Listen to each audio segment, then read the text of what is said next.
हाम्रा अपेक्षा धेरै छन्। ती अपेक्षा अनुसार चाहिँ हामी अगाडि बढ्ने कुरामा चाहिँ समस्या छ। ठुल्ठुला विकास चाहिँ गर्ने हामीसँग पैसा हुँदैन नगरपालिकामा।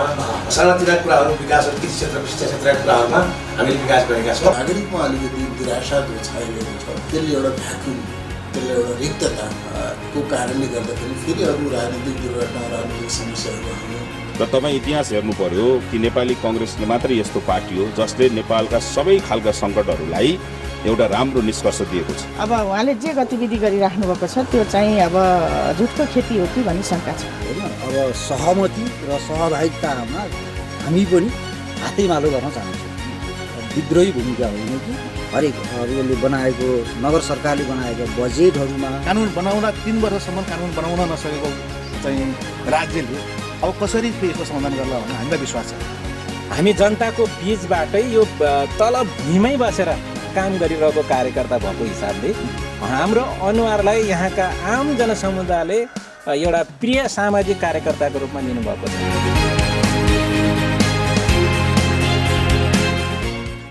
नमस्कार दर्शकवृन्द, तपाईँ हेर्दै हुनुहुन्छ गोल्डन आई टेलिभिजनको प्रस्तुति मफसल राजनीतिक विशेष हेर्दै हुनुहुन्छ।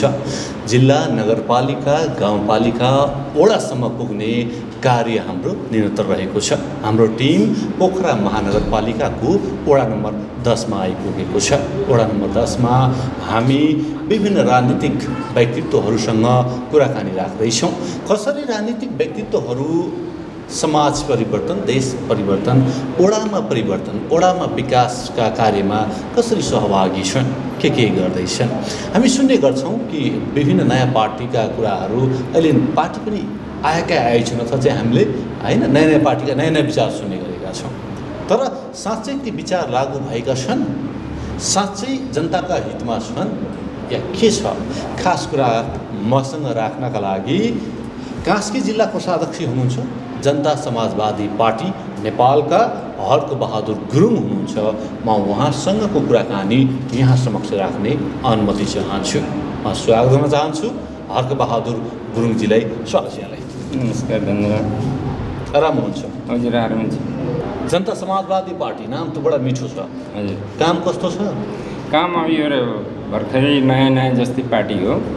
विभिन्न पार्टीहरू सङ्गठित भएर अहिले जनता समाजवादी पार्टी भनेर गएको 1 सालबाट यता जन्मेको नयाँ पार्टी हो र यसले खास आफ्नो उद्देश्य अनुसारको भूमिकाहरू खेलिसक्न पाएको छैन, खेल्न पाएको छैन र खेल्ने उद्देश्यको साथ भोलि विकल्प सरकार दिने गरेर यो पार्टी अगाडि बढेको मलाई लाग्छ। कहिले खेल्छ, कति समय लाग्छ जनताको मन जित्न? अनि जनताको मन जित्नलाई त अब यो अहिले नयाँ गठबन्धन सरकारमा पनि अब हाम्रो पार्टी समावेश हुँदैछ। सायद यो समावेश भएको र विभिन्न प्रदेश सरकारहरूमा पनि समावेश हुँदै गइरहेको अवस्थाले केही जनताको हित हुने कामहरू, सेवा गर्ने कामहरू सायद अब हुनसक्छ र आउने निर्वाचनको परिणामले अलिकति महत्त्व राख्छ जस्तो मलाई लाग्छ। वडा नम्बर 10मा तपाईँको पार्टीको सक्रियता कस्तो रहेको छ? अब यहाँ हाम्रो पार्टी नयाँ जमेको पनि हो र यो यहाँ चाहिँ पुरानो पार्टीहरूको अलिकति वर्चस्व नै छ। जस्तो कि अहिले यो नगरपालिकाको यो 10मा वडामा चाहिँ अहिले पुरानो पार्टी काङ्ग्रेसकै बहुमत र काङ्ग्रेसकै पूर्ण सदस्यहरूले चाहिँ निर्वाचित भएको क्षेत्र हो र यो 10 नम्बरमा प्रायः पुरानो पार्टीकै वर्चस्व रहेको हुनाले हाम्रो पार्टीको त्यति उभार चाहिँ आएको छैन। यो बिस्तारै क्रमले बढ्नेछ जस्तो मलाई लाग्छ। भर्खर हुर्किँदैछ भनौँ यो पार्टी? यो पार्टी अब भर्खर जग बसाल्दै हुर्कँदैछ भन्ने म चाहिँ आशा राख्दछु। स्थानीय सरकारले तपाईँलाई, तपाईँको पार्टीलाई कसरी समेटेको छ अथवा कसरी सहभागी गराएको छ विकासका कार्यहरूमा? त्यस पहिला चाहिँ जनता समाजवादी पार्टी नभइकन सङ्घीय समाजवादी फोरम, त्यसपछि गएर समाजवादी पार्टी र अहिले राजपा मिलेपछि यो जनता समाजवादी पार्टी भएर आएको हो र अहिले चाहिँ जनताको सेवा नै, जनताकै काम गर्न चाहिँ जसले अब अधिकार प्राप्त गरिसकेको हुँदैन उसबाट चाहिँ त्यति आशा पनि हुँदैन र उसले त्यस्तो मौका पनि, सेवा गर्ने मौका पनि पाएको हुँदैन। तर पनि जनताहरू यो पुरानो सरकार र पुरानो पार्टीको गतिविधिहरू हेर्दाखेरि जनता निराश भएर हाम्रो पार्टीमा अलिकति ध्यानाकर्षण भएको म पाउँदछु। यसको अर्थ यसरी बुझौँ कि अहिलेका 10 नम्बर वडावासीहरू पार्टीगत हिसाबमा तपाईँप्रति बढी लचकता देखाएको, आकर्षण देखाएको भन्नु खोज्नुभयो? हजुर, केही जनताहरू हाम्रो पार्टी र हाम्रो पार्टीको उद्देश्यसँग उनीहरू चाहिँ विचारमा चाहिँ अलिकति उनीहरूलाई चाहिँ मन खाएको अथवा उनीहरूले चाहेको जस्तो बुझेर अलिकति हाम्रो पार्टीप्रति केही आकर्षितहरू बढिराखेको छ।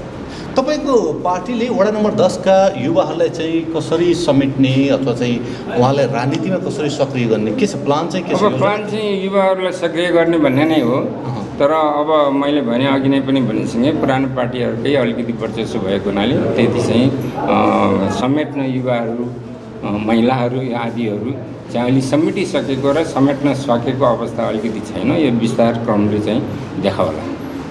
स्थानीय सरकारको अनुभूति अथवा चाहिँ स्थानीय सरकारको गतिविधि कस्तो पाउनु भएको छ तपाईँले? विकासको गतिविधिहरू अब अहिलेको विकासकै साँच्चै हामीले आरोप नलगाइकन कुरा गर्ने हो अथवा चाहिँ सत्य तथ्य कुरा गर्ने हो? नयाँ अहिले पार्टी नसोचेर हामी यो वडा नम्बर 10 को चाहिँ विकासवादी विचारले कुरा गर्ने हो भने साँच्चै स्थानीय सरकारले कस्तो काम गरेको छ? होइन, अब हजुरले भनिहाल्नु भयो कि यो मतलब कसैलाई दोषै नलगाउनु होइन, अलिकति दोष चाहिँ लाग्नु लागे जस्तो हुन जान्छ।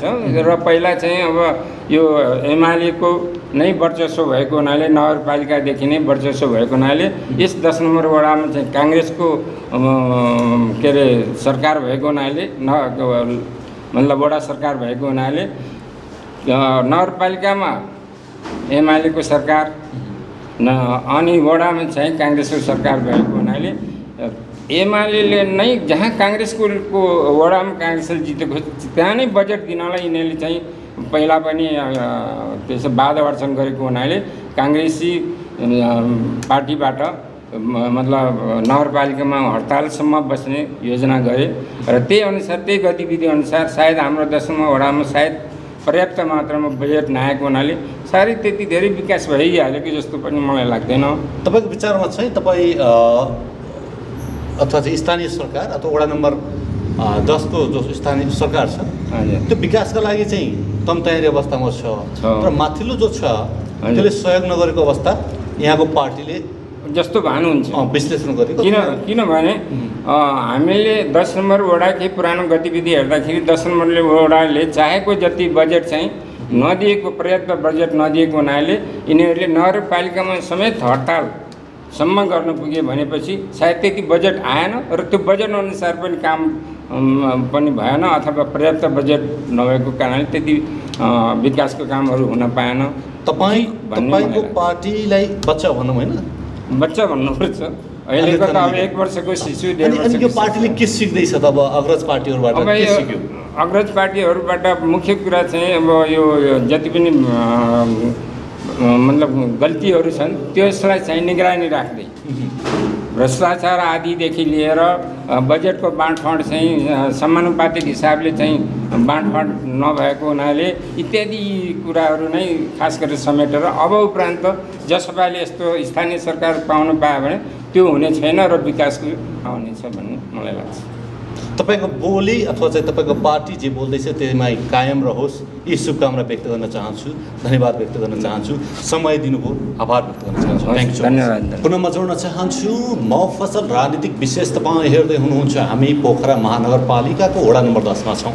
मसँग हुनुहुन्छ रापरपाका वडा नम्बर 10 का चाहिँ अध्यक्षज्यू हुनुहुन्छ, भरत काजी ढुङ्गानाज्यू हुनुहुन्छ। के भन्नुहुन्छ अब उहाँको राजनीतिक कसरी अगाडि बढाउँदै हुनुहुन्छ, पार्टीले के गर्दै हुनुहुन्छ, उहाँकै मुखारबिन्दुबाट स्वागत छ यहाँलाई। धन्यवाद। आराम हुनुहुन्छ? हजुर आराम छ। पार्टी आराम छ?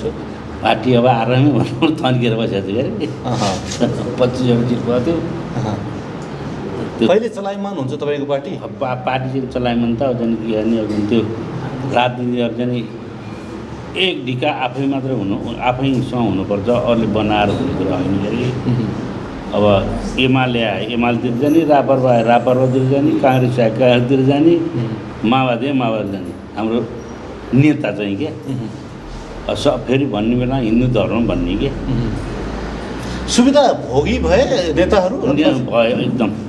यी सुविधा त हेर्नु न, अब चाहिँ अहिले सांसद किनबेच छ क्या, त्यो के अरे त्यो ओडामा पनि छ, ओडामा पनि किनबेच हुन्छ। यदि ओडाको कुरा गरेँ मैले माथिको कुरा गरेँ, माथि कुरा माथि, किनभने त्यो ओली भन्ने के अरे कस्तो नाम पनि बुझ्छु अहिले भयो नि। अब अनुसारी गर्तीले 55 लाख दिने, शङ्कर पोलले 1 करोड दिने। कहाँबाट आउँछ तपाईँसँग गोप्य सूचना? मैले न्युज हेरेँ नि, हाम्रै समाचार न्युज हेरेर आएँ। त्यो कसैले भनेर त हुन्न, त्यो गतिलो हुन्न समाचार, न्युज सुनियो। त्यस्तो लोभ लाग्छ कहिलेकाहीँ कि म पनि माथिले ल्याउनु अब त्यो त्यो त आमाको दुध, आमाको रगत खाए बराबर हुन्छ क्या त्यो। हामीसँग उजन त्यस्तो भयो भने राजनीतिक जनताले चुनेर पठाउने अनि किनबेच हुने, त्यस्तो संस्कार चाहिँ नि एमसिसी ल्याएर यहाँ पैसा ल्याएर उ गर्छ नि, उनीहरूकै लागि हो क्या त्यो एमसिसी नि, अरूको लागि होइन। यो तपाईँको पार्टीको बुझाइ? मेरो पार्टीको, मेरो व्यक्तिगत बुझाइ। पार्टीले त के भन्ला उनी सही गरिसकेको छ कमल थापाले नि त्यो एमसिसीमा, त्यस्तो त्यो हो। मेरो व्यक्तिगत लागि तपाईँको चित्त बुझाएको छैन जस्तो लाग्छ पार्टीमा, अथवा चाहिँ चित्त बुझे होइन, चित्त नबुझेपछि चित्त बुझे छैन। आफू पहिलेबाट संस्कार त्यो कुनै पार्टीमा गएर के पनि हुने छैन। भयो हुन्छ, नभए न्युट्रल बस्ने हो, के पार्टीलाई नदिने गर्ने भनेर बस्ने हो। एउटा कुरो जनताले चुनेर पर्छ, कट्टरबाई हुनु पऱ्यो नि त, नेपाल बनाउनु पऱ्यो, सक्नु पऱ्यो। नेपाल चाहिँ कहाँ पुर्याउनु किन आफैलाई मात्रै बनाएर त भएन। मलाई ओडाको गतिविधिमा चाहिँ म थोरै केन्द्रित हुन चाहन्छु। ओडामा तपाईँको पार्टीले के गर्छ भन्ने कुरा? ओडालाई कसैलाई हामीले दुःख दिएर हुन्न। ओडामा त किन, ओडामा सबै एकजुट भएर सक्रियता भएको ओडालाई चाहिँ गरेको हुन्छ। एउटा पार्टीको छ, एउटा पार्टीको छ, ओडाले त तपाईँले विकासका कार्यहरूमा यहाँको स्थानीय सरकारलाई अथवा चाहिँ वडा सरकारलाई, वडामा जति पनि जनप्रतिनिधिहरू छन् उहाँलाई कसरी सहयोग गर्नुभयो? तपाईँको पार्टीको सहयोग कस्तो रह्यो? मेरो पार्टीको सहयोग त अहिले गएको चुनावमा हामीले भोट दिए नेपाली काङ्ग्रेसलाई। त्यो अध्यक्ष सदस्यलाई दिएन भन्दा माथि तल त दियो भने हाम्रो पार्टीले उठाएको थिएन, के गर्ने? बाध्य त बनाउँछ फेरि अनि। अब आफू नउड्ने अरूलाई भोट दियो भने उर्दी लाउने फेरि हाम्रो पार्टी। त्यो भन्दा पनि हामी चाहिँ यसरी बुझ्दा हुन्छ, जो विकासवादी हुन्छ स्थानीय स्तरमा उहाँलाई पार्टीभन्दा पनि हामीले विकास गर्ने व्यक्तिलाई, लोकप्रिय नेतालाई भोट दिँदा राम्रो हुन्छ? राम्रो हुन्छ, त्यस्तो व्यक्ति चाहिँ अब छान्नै सकिआएन कि। तपाईँले भोट दिएको सरकार छ वडा, अथवा चाहिँ वडामा कस्तो गतिविधि पाउनु भएको छ? विकासका क्रमहरू के यहाँ पनि बजेट चाहिँ अब नगरपालिका हो भने माथिबाट आउने हो। त्यो पनि हामीले चाहिँ कराइकर मिलेर, टोलको मान्छे मिलेर करायो पाउँछौँ नि, छैनन् कि हाम्रो टोलमै छैनन्। त्यो दुइटा यो बाटो बनाएको मैले हो, उतापट्टि बाटो बनाएको मैले हो कि। बजेटहरू चाहिँ हुन्छ, एक्स्ट्रा बजेट हुन्छ। म अध्यक्ष हो, तर मलाई मतलब छैन, मैले उनी गरेँ होइन। अहिले अर्कै अध्यक्ष भएर बसेछन्, बाटो बनाउनु भन्दा बनाउनु कि त्यही पैसा 6 लाख रुपियाँ बजेट उनीहरू खाता राख्नु त होइन नि। बाटो खर्च गर्नु पऱ्यो, अलिकति भत्काउने त्यही पैसाले पुग्छ नि, बजेट माग्नु पर्दैन नि। आफ्नो सधैँ हिँड्ने बाटो हो नि, अर्का टोल बनाउनु जान्छ त होइन। त्यस्तो पनि यहाँ छन् मान्छे क्या। शिक्षा, स्वास्थ्य, राजनीति अथवा चाहिँ यो फिल्डमा चाहिँ महिलाहरू, युवाहरू कसरी सक्रिय भएका छन्? स्थानीय सरकारले चाहिँ कसरी उहाँलाई चाहिँ सहयोग गरेको छ अथवा चाहिँ उहाँलाई चाहिँ सहभागी गरेको छ? तपाईँको पार्टीले यी कुराहरू हेर्छ कि सुतिराखेको छ, न्युट्रलै बसिरहेको छ? होइन, अब यस्तो कि भोट दिने अनि न्युट्रल बस्ने। अब म मेरो कारणले म व्यस्त छु, मेरो बिजनेस व्यवसायले कि। अब पार्टीले के गरेछ त्यो एउटा कुरो कस्तो थाहा छुट्टै हो। अब म पेट पाल्नु पऱ्यो, त्यो पार्टीले दिन्छ भने त्यो लोभमा हिँड्दिनँ म। मैले गरेँ, मेरो जान सोचेले पालिन्छ। त्यो पार्टीलाई भन्नु झोला बोकेर त म अहिलेसम्म हिँडेको छैन, भोग्दा निभाउँदिनँ। त्यो बोकेर एक पैसा खानु पऱ्यो भने आमाको रगत खा। त्यसै कारणले हो पार्टी चाहिँ जहिलेको तैले जहाँ कतै रहने कारण यो त होइन कतै? त्यो रहने कारण छन्, यहाँ छन्, भोट दिन्छन्, गर्छन्, तर किनभने दिँदा थाकिसक्यो कि। सरकार पनि 25-60 सिट ल्याएको थियो, कटिबद्ध भएर हुनु पऱ्यो नि, नभएपछि के गर्ने? अब नेतालाई बनायो, जनताहरू कति चन्दामा आयो, फलानु पार्टी आयो भने छ, चन्दामा आएछ, दिया छ, उहार्या छ। ल आज मोटरसाइकल जुलुसले के चाहिँ जुलुसलाई पैसा खुवाउने, हामीसँग पैसा उठाएर त्यसो त केन्द्रबाट चाहिँ उठाएर पेल्न सक्नु पऱ्यो नि।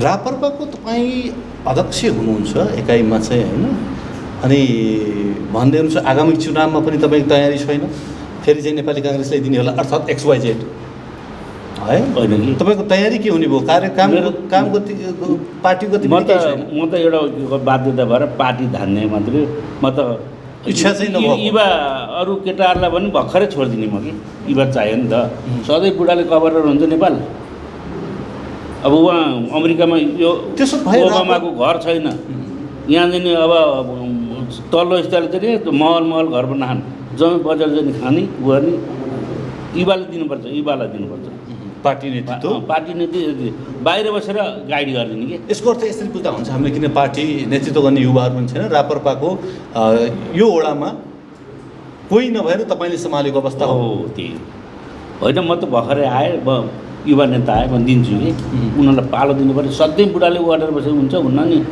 अनि युवालाई जब त्यो पार्टीले केही गर्न सक्दैन वडामा पनि विकास गर्न सक्दैन वडाका जनताको मन जित्न सक्दैन अनि युवाको भविष्य सुनिश्चित छैन त युवा कसरी राजनीतिमा सक्रिय हुन्छ अथवा चाहिँ तपाईँको पार्टी कसरी अगाडि बढ्छ भने मतलब युवालाई नि माथि केन्द्रीय उसबाट अलिकति फेसिलिटिजहरू हुनु पऱ्यो नि युवा नेताहरूलाई फेसिलिटी भने मतलब अब हुन्छ नि उनीहरू सङ्गठन हुन्छ सङ्गठनलाई जाने के गरेर जाने लाने कसरी लाने आधे दिनु पऱ्यो नि खर्च चाहिन्छ खर्च पानी भर दिनु पऱ्यो राप्रपा सङ्गठनविहीन छ अथवा चाहिँ वडा नम्बर 10मा राप्रपाको अध्यक्ष यदि कोही इच्छा चाहन्छ भने उहाँ चाहिँ अध्यक्ष पदबाट राजीनामा दिन तयार हुनुहुन्छ फेरि मैले यहाँ 10 नम्बरमा त मैले बैठक राख्दा फेरि जति चाहिँ मान्छे नि आउँछन् बोलाउँदा नआउने होइन अब मैले चाहिँ यो सदस्य कार्डहरू छ नि सदस्य कार्डहरू चाहिँ 1 पैसा नलिकन मैले हाल्ने हिसाबले सबै भरिदिएको छु कि व्यक्तिगत हाल्नु भएको छ व्यक्तिगत किन व्यक्तिगत हाली पार्टी बचाउने अवस्था छ वडा नम्बर 10मा राप्रपा गजब छ यसरी पनि पार्टी चल्या रहेछ चल्या छ त्यो किनभने उनीहरूलाई कति माग्ने पैसा बिचरा भोट पनि हाल्छ चुनाव प्रचारमा घाममा पानीमा हिँड्नुहुन्छ तर पनि नयाँ पार्टी खुलेका छन् फेरि पार्टी थपिँदै जाँदैछ विडम्बना धेरै धेरै धन्यवाद दिन चाहन्छु सत्य तथ्य कुराकानी राखिदिनु भयो आभार व्यक्त गर्न चाहन्छु थ्याङ्क यू धन्यवाद मफसल राजनीतिक विशेषमा तपाईँ हुनुहुन्छ मसँग हुनुहुन्छ नेकपा एमालेका वडा नम्बर 10 का अध्यक्षज्यू हुनुहुन्छ सूर्यबहादुर बानिया अब नेकपा एमाले कसरी अगाडि बढ्छ के गतिविधि गर्छ युवा नेतृत्व पनि हुनुहुन्छ अब युवालाई कसरी समेट्नुहुन्छ यी गतिविधि म यहाँ समक्ष राख्न चाहन्छु म स्वागत गर्न चाहन्छु सूर्यबहादुर बानियाजीलाई स्वागत छ धन्यवाद स्वास्थ्य अवस्था कस्तो छ ठिकै छ खोप लगाइएको छ लगाउनु पाइयो बुढाले चाहिँ पहल गरिदियो अब हिसाबले जस्तो लगाइएको छ आनन्द छ अहिले खासै त्यति स्वास्थ्य नराम्रो छैन अहिले पार्टीको स्वास्थ्य अवस्था भन्दाखेरि कस्तो छ अहिले पार्टीको यस्तो छ अब पार्टी अहिले नेपालमा हरेक पार्टीको स्वास्थ्य अवस्था ठिक छैन नेकपा एमालेको मात्रै सन्दर्भ होइन माओवादी केन्द्र त्यस्तै छ काङ्ग्रेस त्यस्तै छ राप्रपा अलि नेपालको समग्र राजनीति हेर्दाखेरि चाहिँ राजनीतिक पार्टीको सबैको स्वास्थ्य अहिले चाहिँ बिग्रेको अवस्था छ अब जहाँसम्म लाग्छ मलाई कहिलेकाहीँ त के लाग्छ भने नेपालले अब कुनै वैकल्पिक शक्ति खोजिएको छ कि भन्ने चाहिँ आज यो देशमा अब देशको राजनीति राष्ट्रिय राजनीतिको कुरा गर्ने भने अहिले राष्ट्रिय राजनीति बिग्रेको अवस्था छैन वडा नम्बर 10 को चाहिँ के छ एमाले अब चाहिँ कसरी अगाडि बढाउँछ अब अहिले वडा नम्बर 10 मा स्थानीय सरकार नेपाली काङ्ग्रेसको नेतृत्वमा छ गत वर्षको चुनावमा उहाँले जितेर आउनुभएको र एमाले दोस्रो प्रतिपक्ष भएर बसिरहेको अवस्था छ र चाहिँ हामी प्रतिपक्ष हिसाबले चाहिँ वडाका विकास गतिविधिदेखि लिएर हरेक कुरामा चाहिँ हामीले सपोर्ट गर्दै आएका छौँ अब वडालाई हुने राम्रो कामहरूको लागि चाहिँ हामी गरेका छौँ अब नराम्रो कामको लागि हामी खबरदारी पनि गरेका छौँ अब वडा नम्बर 10 मा एमाले अब सङ्गठनात्मक हिसाबले अगाडि बढ्ने हो अब सङ्गठनहरू ध्वस्त हुँदै गएको छ त्यो तपाईँहरू बुझ्नु भएको छ पत्रकारहरूले आम नेपालीहरूले पनि बुझिरहेको छन् अहिले एमालेभित्र ठुलो भइसकेर भएको छ अब यो भित्रको आन्तरिक कारणले हो अरू कुनै कारणले होइन कि आफ्नै आन्तरिक कारणले गर्दाखेरि यो गतिविधिहरू चाहिँ भइरहेको अवस्था चाहिँ छ यसलाई चाहिँ हामी खतम गर्छौँ आन्तरिक लडाइँले गर्दाखेरि कार्यकर्तामा अन्यलता छाउने निराशा छाउने उहाँको भविष्य अनिश्चित अथवा चाहिँ भविष्य नदेख्ने यस्तो आउँछ पार्टीभित्र तपाईँले विचलित हुन्छन् निकै राम्रो प्रश्न गर्नुभयो किनभने यसले गर्दा के हुन्छ भने जस्तो तपाईँले भने चाहिँ हामी युवाहरूले नेतृत्व गरिरहेको ठाउँ छ अहिले वडा नम्बर 10 मा भनौँ अब समग्र हिसाबमा चाहिँ कम्युनिस्टहरूमा धेरै जस्तो नेतृत्व युवाहरूकै छ र अहिले मेरो स्वाभाविक हिसाबले 10औं वडामा पनि म युवा नेतृत्व भएको हुनाले हामीले के महसुस गरेका छौँ भने तपाईँले भनेको कुरो चाहिँ सत्य हो किनभने नेतृत्वले गरेका गतिविधिहरूले गर्दाखेरि हामीमा अन्योन्य छ यो पार्टी अब कता जाने कुन दिशामा अगाडि बढ्ने हो कता के गर्ने भन्ने किसिमको अन्योन्य छ त्यही पनि हामी युवाहरू हौँ हामी त्यसलाई चिरेर अगाडि बढ्छौँ यसमा हामी चाहिँ यसलाई चाहिँ अगाडि बढेपछि ल्याएका चाहिँ युवाहरू राख्छन् भन्ने म चाहिँ धारणा गर्छु थोरै म यहाँले जोड्न चाहन्छु कम्युनिस्टहरू किन यति टुटफुट हुन्छन् अथवा चाहिँ किन यो आर्थिक विकासका कारण हो कि के चाहिँ किन टुटफुट हुन्छ भने विश्व कस्तो छ भने कम्युनिस्टमा कस्तो हुन्छ भने तपाईँको एउटा समाजवादी विचारधारा हुन्छ कम्युनिस्टमा र कम्युनिस्टमा चाहिँ एउटा चाहिँ आन्तरिक अन्तर्घुलन चाहिँ धेरै हुन्छ विचारको चाहिँ सङ्घर्ष चाहिँ कम्युनिस्टमा धेरै रहन्छ अरू पार्टीमा तपाईँको चाहिँ विचारको विमर्शहरू हुँदैन सङ्घर्ष हुँदैन विचारको लागि चाहिँ यो कसैले के भन्दैन त्यसलाई चाहिँ मान्ने प्रविधि चाहिँ छ त कम्युनिस्टमा के छ भने तपाईँको मैले के कुरा राखेँ अथवा कसैले के कुरा राखेँ त्यसलाई खण्डन गरेर त्योभित्र घोत्तलेर एउटा नयाँ चाहिँ निष्कर्ष निकाल्ने चाहिँ एउटा चाहिँ कम्युनिस्ट चरित्र नै हो नेपालमा मात्र होइन विश्व कम्युनिस्ट आन्दोलनमा कम्युनिस्टहरू जोडेको अहिलेसम्म देखिएका छन् बढी फुट्ने तपाईँको कार्ल मार्क्सको चाइनाको हेर्नुहोस् रसिया हेर्नुहोस् होइन धेरै ठाउँमा हेर्दाखेरि कम्युनिस्टहरू एकजुट भएर बसेको अवस्था देखेको छैन तर विडम्बना भन्नुपर्छ नेपालमा धनी 2/3 बहुमत बराबर कम्युनिस्ट सरकार नेकपा बनिसकेको अवस्था थियो आफ्नै कारणले फुट्यो नेपाली काङ्ग्रेस कुरा लेख्नु होइन होइन तपाईँको राप्रपा कुरा लेख्नु होइन यो के भन्छ यो मिश्रको नेतृत्व पार्टीसँग गरेको पनि होइन विवेकशीलले त्यो भएर आफ्नै कारणले फुट्ने हो किन फुट्यो भनेर विचारको सङ्घर्ष गर्दाखेरि विचारको द्वन्द्व भयो द्वन्द्व यो पछिल्लो समयमा हामीले धेरै सुनिराख्ने कुरा तपाईँले पनि थुप्रै ठाउँमा यो विषयमा बहस गर्नुहुन्छ होइन हामी सुनिरहेको छौँ पनि तपाईँले यो राजनीतिक लाई पेसा बनाइयो होइन यो सेवालाई चाहिँ पेसा बनाइयो भनेर चाहिँ बहस हुन्छ तपाईँ जस्तै आउनु मिल्दैन अथवा चाहिँ पेसा छुट्टै एउटा चाहिँ होइन जस्तै तपाईँ चाहिँ आफ्नो चाहिँ एउटा पेसा छुट्टै गर्नु भएको छ राजनीतिलाई सेवाको रूपमा चाहिँ जो आउनु भएको छ यसरी किन आउँदैन नेतृत्वमा अथवा चाहिँ जसरी तपाईँ वडामा नेतृत्व गर्दै हुन्छ केन्द्रमा पनि यो भयो भने त सहज हुन्थ्यो नि त बरु राम्रो प्रश्न किनभने यो विडम्बना हो कि नेपालमा राजनीतिलाई पेसा बनाउने जुन संस्कार बस्छ नि हुन त यो 46 सालदेखि भन्दा अगाडिदेखिको कुरा हो किनभने जब नेपालको राजनीतिमा व्यापारीहरू छिरे व्यापारीहरूले जब नेताहरूले व्यापारीहरू सहयोग लिन थाले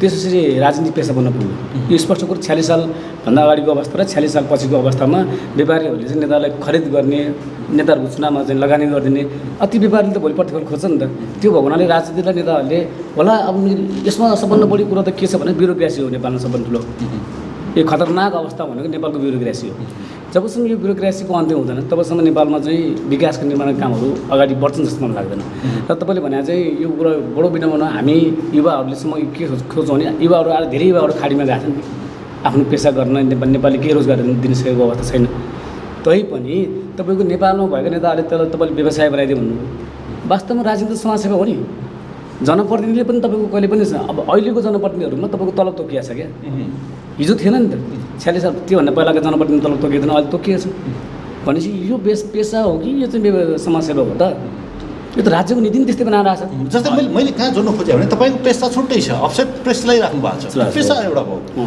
राजनीति सेवा हो सेवाको ढङ्गले लाँदै हुनुहुन्छ हो भोलिको दिनमा यहाँका युवाहरूले पनि यसलाई चाहिँ कपी गर्न सक्नु पर्यो होइन सूर्यजीको चाहिँ नेतृत्व गर्ने शैलीलाई चाहिँ कपी गर्न सक्नु पर्यो कतिपय युवाहरू कतिपय पार्टीका नेतृत्व भूमिकामा रहेका उनीहरू पेसा गर्दैनन् राजनीतिले नै पेसा बनाइदिन्छन् मैले भन्नु खोजेँ तपाईँले भनेको कुरो त्यो ठिक छ वैकल्पिक पेसा त गर्नै पर्छ राजनीति गर्ने मान्छेले हामीले पेसा गरेर आफ्नो जुनै आधार त चाहियो नि राजनीतिलाई पेसा बनाइयो भने हामी भ्रष्टाचार गर्न बाध्य हुन्छौँ होइन तर आफूसँग वैकल्पिक पेसा छ भने त हामी भ्रष्टाचार गर्न बाध्य हुँदैनौँ किन हामीलाई त खाना पुगेको छ हो तपाईँले भने चाहिँ प्रत्येक अब राजनीतिकहरूले के न के पेसा त गर्नु पऱ्यो त्यो गर्न जरुरी छ राज्यले त्यो नीति गर्नु जरुरी छ र पेसा राजनीतिलाई समाजसेवा बनाउने र आफ्नो वैकल्पिक पेसा चाहिँ बनाउनलाई राज्यले एउटा नीति लिनै पर्छ अहिले अवस्थामा वडाको पार्टीको तपाईँ अध्यक्ष हुनुहुन्छ थुप्रै युवाहरूले थुप्रै मान्छेले तपाईँलाई चाहिँ भावी राम्रो एउटा उसमा चाहिँ देख्न चाहेका पनि छन् अब यो वडालाई चाहिँ तपाईँ के योजना बनाउनु भएको छ यहाँका युवाहरूको लागि महिलाहरूको लागि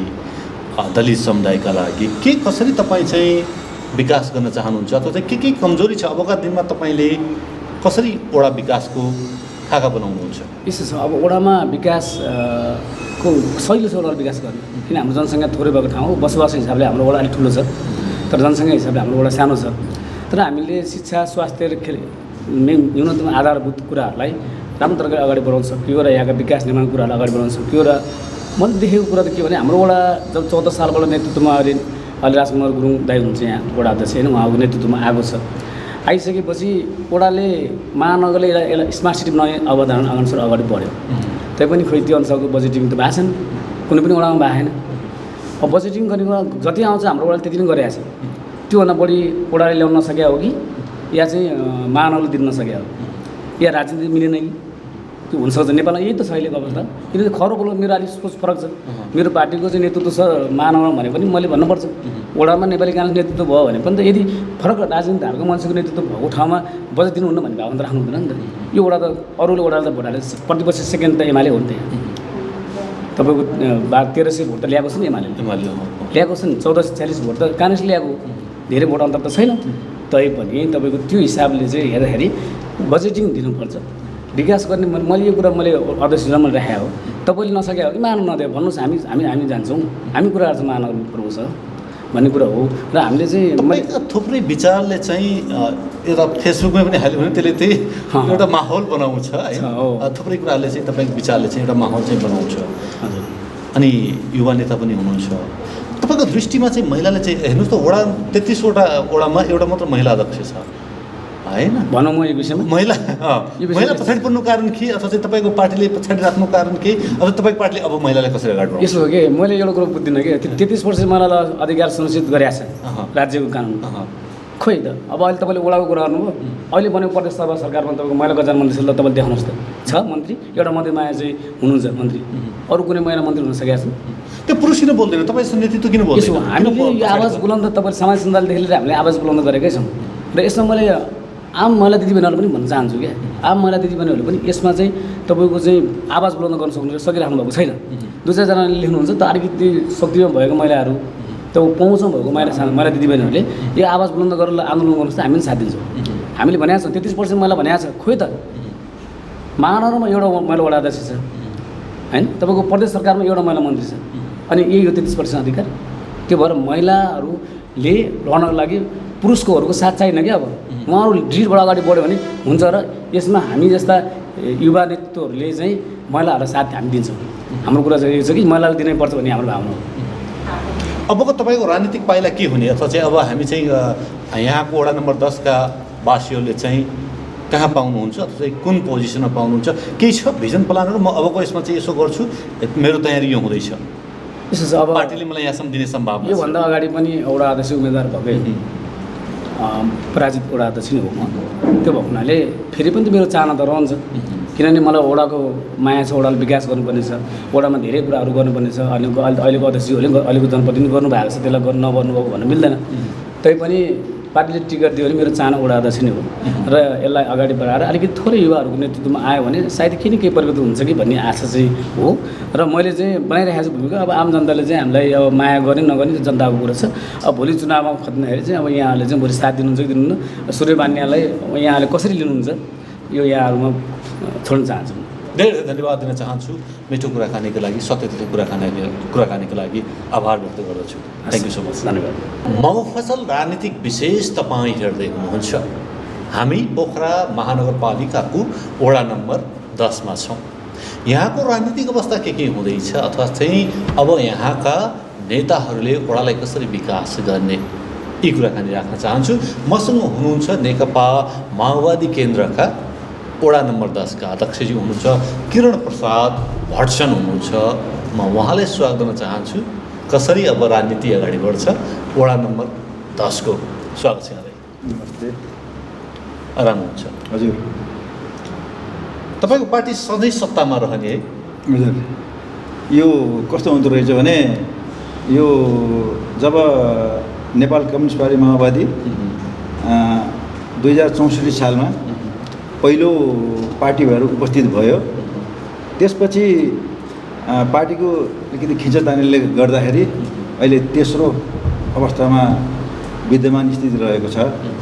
अब त्यस भएर यो कस्तो हुन्छ, राजनीतिमा तेस्रो स्थान भनेकै तुर्बुको पत्ता हुँदो रहेछ क्या। त्यो सिक्नुभयो, पार्टीले सिकायो। वडा नम्बर 10 मा तपाईँको पार्टीको हालको अवस्था के छ? कसरी तपाईँ नेतृत्व गर्दै हुनुहुन्छ, अथवा चाहिँ युवाहरूलाई चाहिँ कसरी सक्रिय गराउनुहुन्छ? मलाई वडा नम्बर 10 को भनिदिनुहोस्। अहिले म अब वडा नम्बर 10 को चाहिँ अध्यक्षको हैसियतले तपाईँहरूको सामु यहाँ यो उपस्थित भइरहेको छु। र हाम्रो एउटा भारतीय संस्था भनेकै वाइसिएल हो। वाइसिएल पनि हामीले यहाँ निर्माण गरेका छौँ। पहिला के हुन्थ्यो भने वाइसिएलले धेरै नै विकास निर्माणको कामहरू गरेर जनताको मन जित्न सफल भएको छ।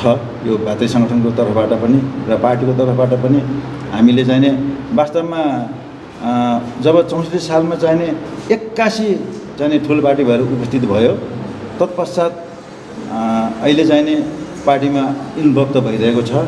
विभिन्न तह तबकामा जाने माओवादीको चाहिने एउटा विशेष भूमिका रहिआएको छ। वडा नम्बर 10 मा पनि अब तेस्रो सधैँ रहने हो कि प्रथम पनि हुने हो के माहौल बन्दैछ? अब सम्पूर्ण राजनीतिक पार्टी राजनीतिक दलहरू मिलेर यो वडा नम्बर 10 को विकास गर्ने हो। यो पहिलो पार्टी हुँदैमा केही हुने र तेस्रो पार्टी हुँदैमा केही हुने पनि होइन। अब अहिले यहाँ वडा नम्बर 10 मा नेपाली काङ्ग्रेसलाई जनताले 5 वर्षको म्यान्डेट दिएको छ। हामी त्यसलाई चाहिने सहर्ष स्वीकार गरेर म पनि एउटा टोल विकास संस्थाको चाहिने अध्यक्ष पनि यद्यपि अझै पनि छँदैछु र विगत जब 74 सालमा वडाको चुनाव भयो त्योभन्दा पहिला पनि म टोल विकास संस्था समन्वय समितिको सचिवको हैसियतले काम गरिरहेको थिएँ र वडा नम्बर 10 को चाहिने विकास निर्माणको क्रममा हामीले धेरै नै चाहिने काम गरिरहेका छौँ। के विकास भए वडा नम्बर 10 मा चाहिँ प्रतिपक्षको हिसाबमा हेर्दाखेरि आत्मा साँची राखेर भन्ने हो भने साँच्चै स्थानीय सरकारले विकास गर्यो?